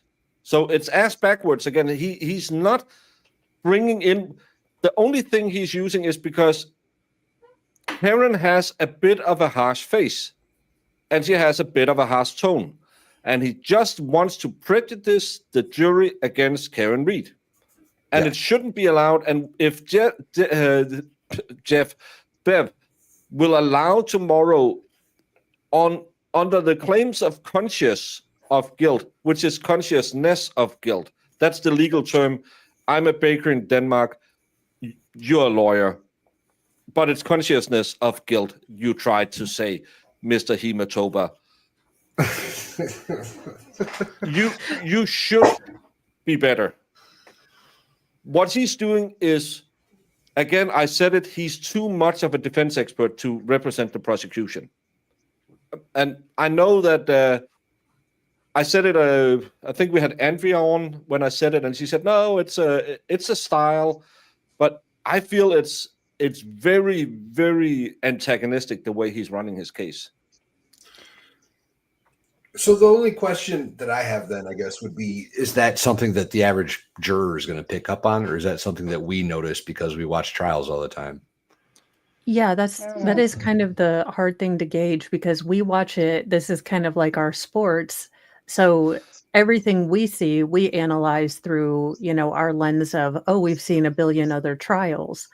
But most people don't live and breathe this stuff. So is he going to come off as authoritative and, the, merchant knight of justice fighting for his Right. fellow public servant? Or is he I going to hope come not. off as a douche canoe who As he should. has the warmth of a pet rock? And pet rock. like turtles.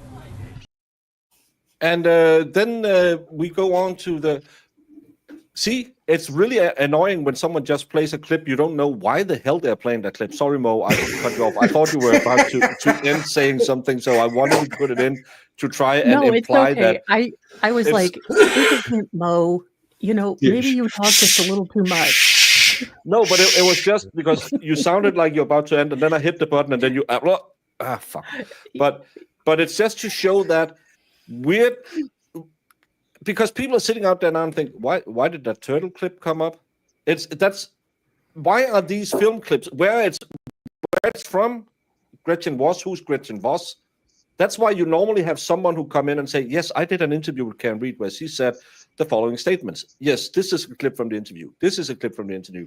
Yes, this is a clip. And then you can also bring in contemporaneous, present sense impressions. That interviewer can say Karen Reed seemed, completely calm when she was telling this story, or, when I asked this question, her lawyer stopped her from answering, or she was in mid. I mean, that would have been impactful. I don't know why he's showing these, like, the more you know, public service announcements in between things. This could have been impactful if you had someone to explain them, to again say, I was here, but just putting them apropos of nothing, it's kind of like, why did I just watch that? And again, we have this disjointed, because normally you're telling a story. Normally you will tell the story of the first reporting officer. I found the body. Then you'll go into, this is what was happening at the scene. Then we went into her bank records and saw she went to Aruba with Manuel. And then we had that weird communication on the dark web with a goat herder, and allegedly he was driving to California and taking care of a problem, and he said, do I need a 565 or 762 fixer of the problem? 556, sorry. 556. Well, I'm old school when NATO rounds was 762, but I wasn't back when it was the small ones. By the way, Mo, an MG42 is Hitler's saw, and Daddy had those. It was a great pew pew. You mentioned it in Mornings with Mo this morning. I will give Lally credit though, because he brought in witnesses in a time, like, in order. Yeah, but What do you mean in order? Lally built the story. It was annoying, and he questioned them to death. But he started at the officers. scene. Yeah, he started at the scene. Started at at the scene. all the witnesses at the scene. Then he had all the first responding officers. Then he had the CERT team. Then he had the detectives. Then he had medical professionals, I believe. No, the civilians. No, medical professionals. Then the civilians. Then the lead detectives. Oh, so you're talking about Lally, not. Yeah, Lally. I said at missed that least part. Lally. Yeah. Missed that part. I was confused. My bad. Yeah, but this time you start with an EMT, then you go to a civilian witness, then you go to someone who apparently did a PDF file of something. No one really knows what that was about. Then you go to Peck, who cried, and then you went to a guy who did a Baker Act. What is it the meteorologist tomorrow? I don't know. Might be. And then you're peppering in these videos in between them. It's Like, a strange, it's making no sense. it's a strange flow.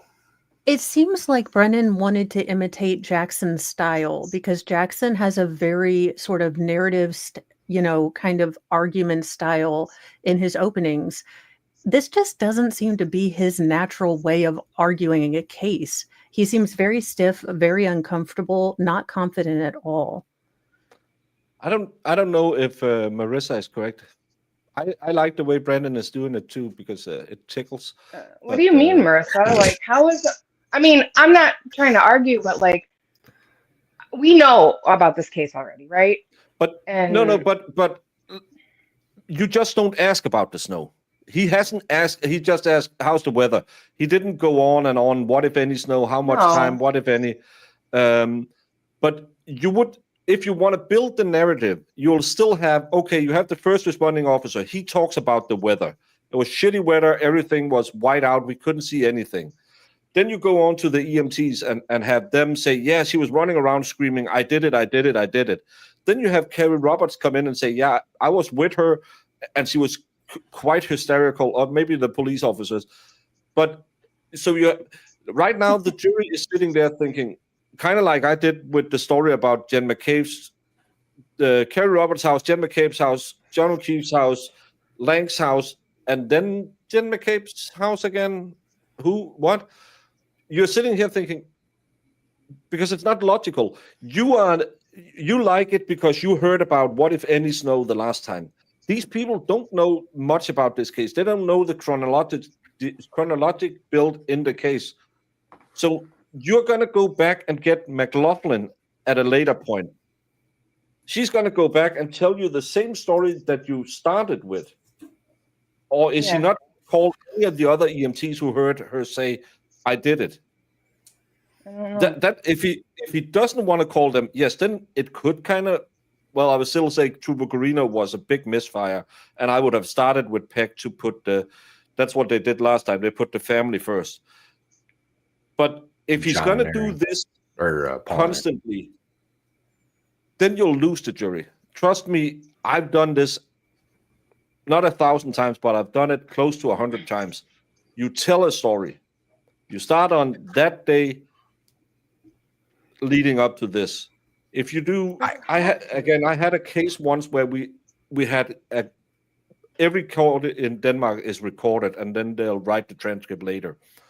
We actually had a court reporter. It's the only case I ever had, jotting down because she said, "I can't understand it when I listen to it because this guy kept, well, I was here, I was there, I was here, I was there. No, I was actually here. No, I was there." And I agree. The same feeling. I agree. It feels disjointed. It feels random and unpredictable and strange. This is already a case with a lot of moving parts. And if you want to, again, simplify it down to its basic, parts, you need to inform the jury in an easy to digest way. Do none of these lawyers talk to real people, potential juries, as to what would make the information easy to understand? I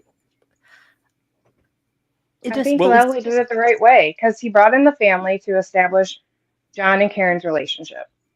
And then we moved on to the day it like all the people, what happened. And then we moved on to, and then then we got all the Alberts. Then we got all the,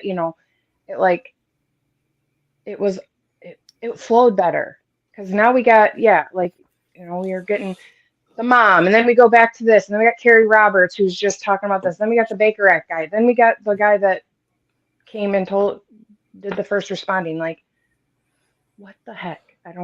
It's so confusing.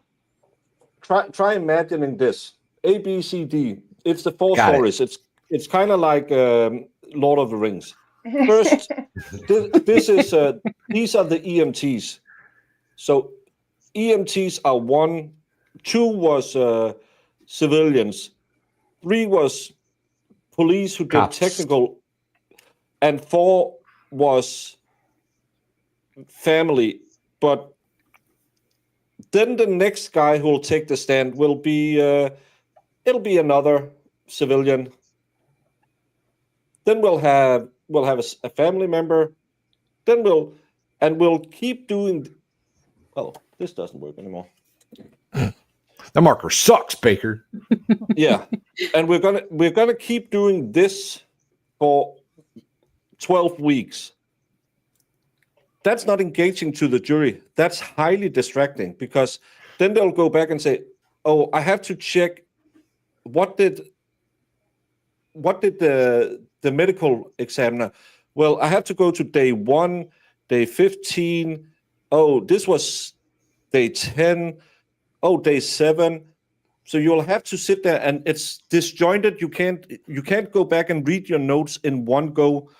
I think he's doing it intentionally, though. I think He's it's gonna doing be- it on yeah. purpose. Yep. It's going to be much Popping harder in my head. to pick up lies between these people, right? When we've got Kerry Roberts on day 1 and 2, and then Jen McCabe's not coming until day 20, right? It's going to be really Yeah. hard to remember everything Kerry Roberts said that was a bullshit lie compared to what Jen McCabe's saying now.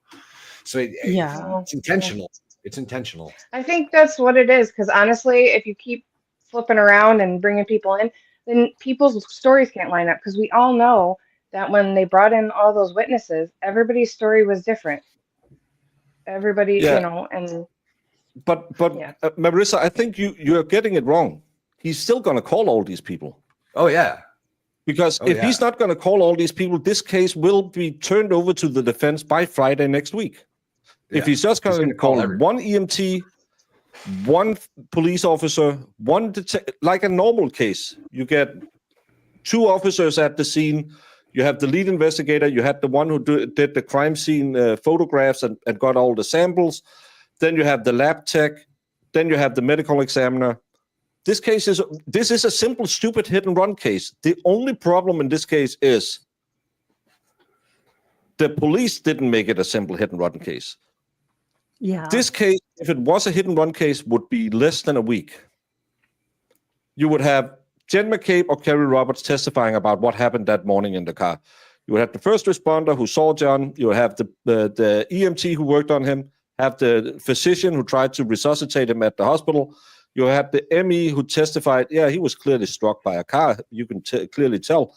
And then you will have the lead investigator who said, well, they had a history of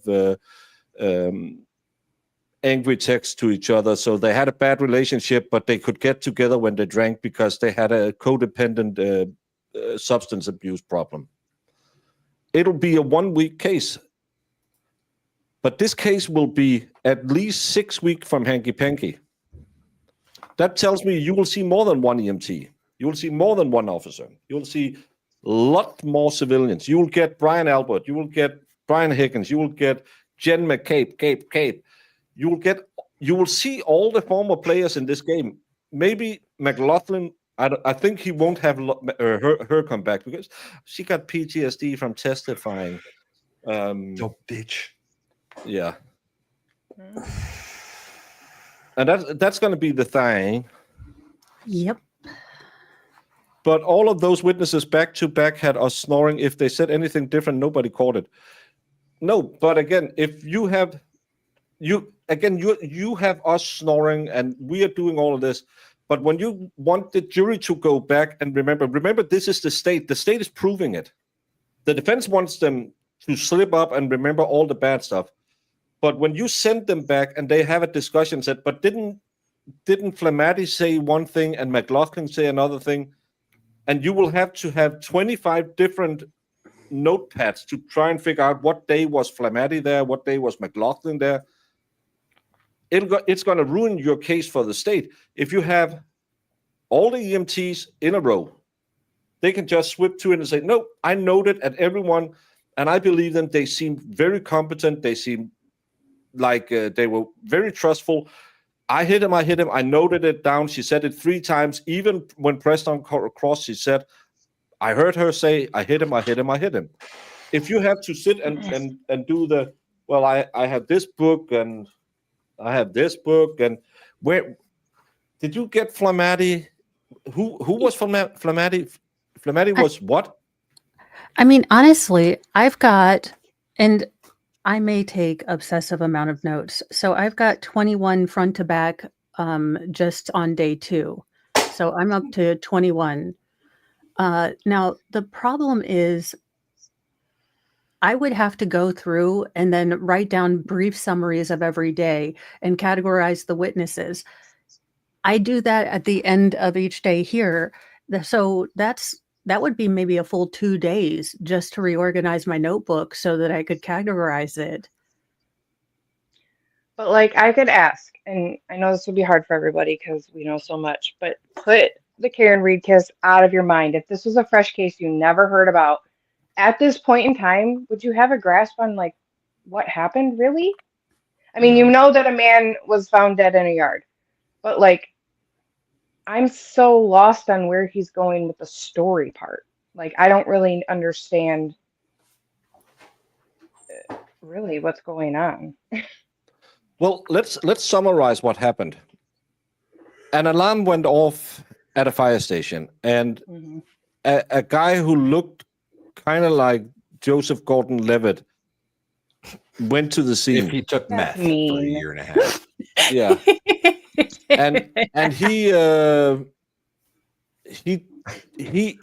heard her say, "I hit him." Then Carrie Roberts was called at 5 in the morning where she said John's dead, and she drove around town with her for some time.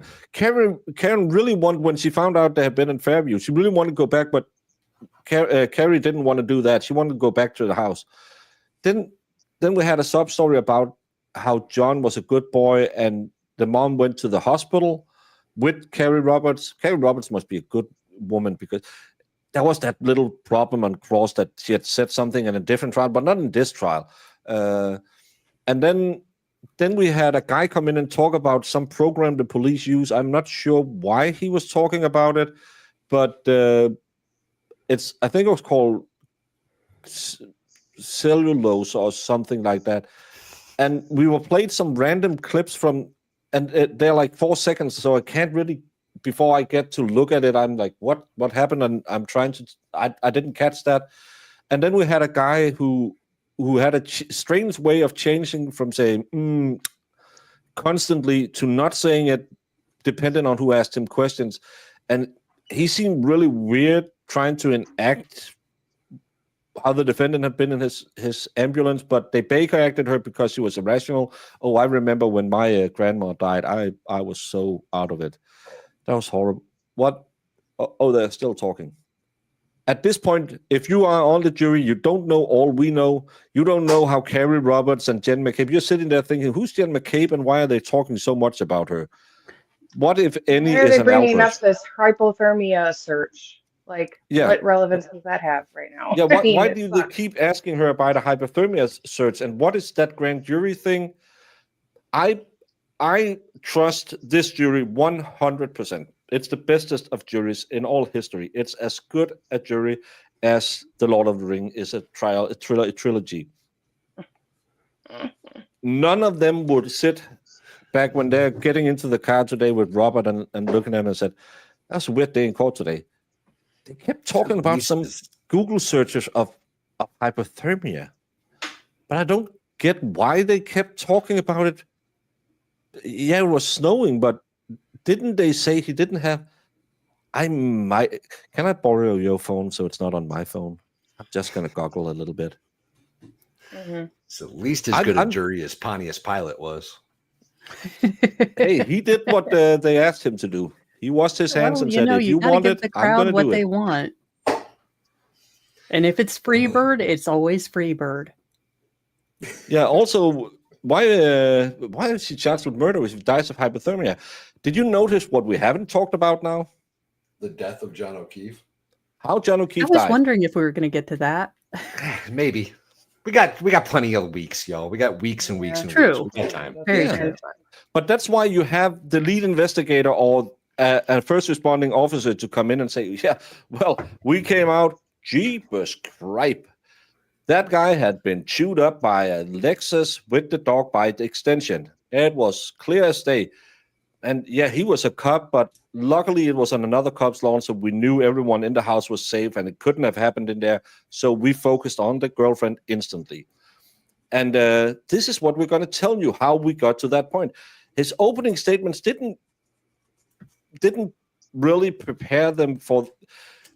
His opening statements was how heroic the EMTs were, and then the car ride, and then you go to the EMTs and think, oh, the car ride is next, or the car attack was the next. Nope, it's riding around in the snow with Carrie. Who's Carrie, and what happened to the body? And he has blood, and he has he has a big dent in his head. The car must have hit his head. At this point, I would think John O'Keefe got hit in the head, because we have now had 2 witnesses testify he had a big lump on the right side of his face. And then I'm going to go, at one point someone will tell me, no, she sideswiped his arm. It is very interesting because so we all remember the Darrell Brooks case, which was infinitely more complex than this one. And they had the lead detective kind of go on, come off, but they told it in chronological order. So yes, you had the lead detective, but it actually made sense, and they had demonstratives and a timeline. Pepperidge Farm remembers when prosecutors made things to make things easier for us to remember. Pepperidge Farm remembers. Yeah. Need to go get me some Bartles and James, Jamaican me happy. I'm gonna be back. I know. It's just so, like, but I hate to admit that Lally, other than the fact that he didn't need to call 15 EMTs and a million police officers, he had it right. He was doing it in chronological order, and I loved it. I'm really not liking this setup.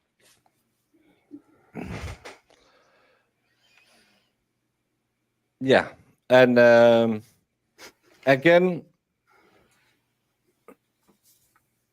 did you miss anything in the last 30 minutes? Yes, us yelling at Marissa.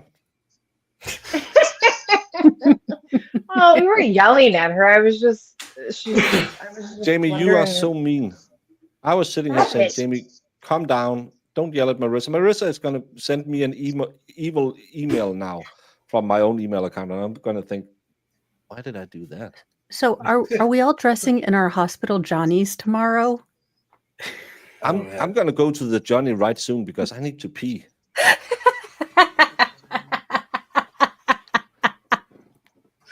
This will be the last thing you see on Earth. And there's a little doggo. Oh. Yeah. Baker's last meal. Oh, by the way, So is the dog your last meal, or did the dog eat you? Yeah, is it the dog? I don't know what Brandon is up to now, but it's probably because I yelled at Marissa, and he can feel that she is already. She's already on her way over here on a plane. Oh, Amanda has a birthday tomorrow. Congratulations. 21 has never looked this good. Happy birthday. The clips are so loud and so piercing, I kind of tune them out and I find them irritating. Yep, but the fun thing is, because do I have anything that's about the same length as, yeah, this one? I'm not crying, you're crying.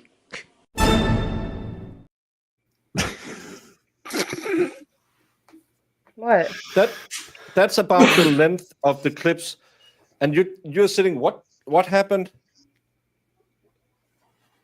Play it in context. Play a 10-second clip so you can kind of figure out what's going on.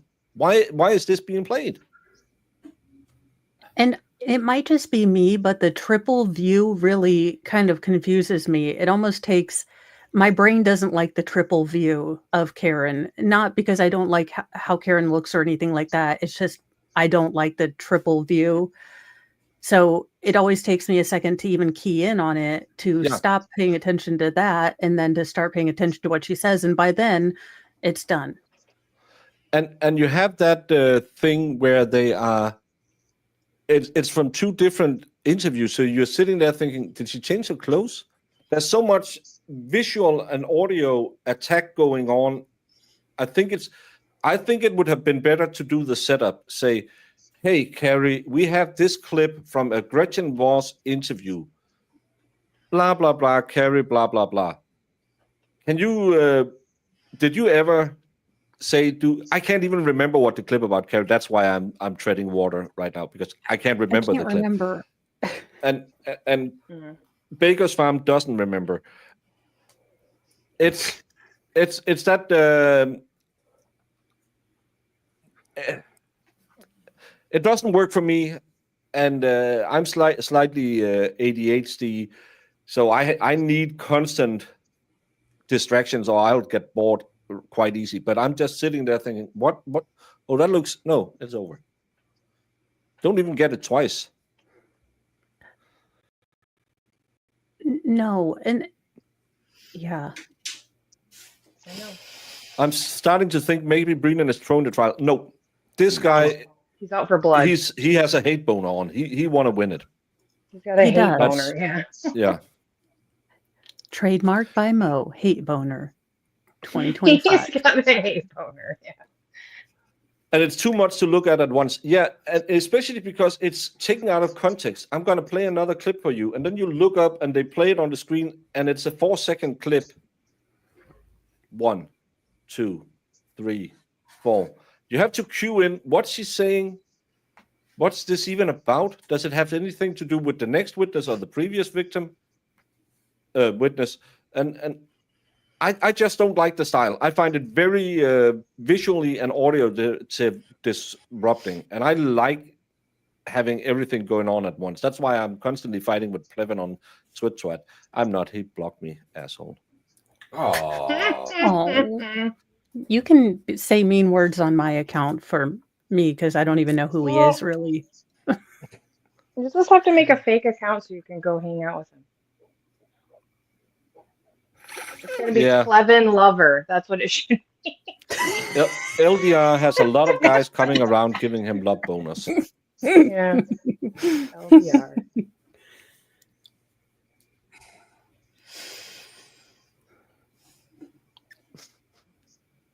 Plevin Lover. Go over there. You could do a picture of his face with hearts in his eyes, and then Hearts on Plevin. yeah, see what he's doing. Mass forever.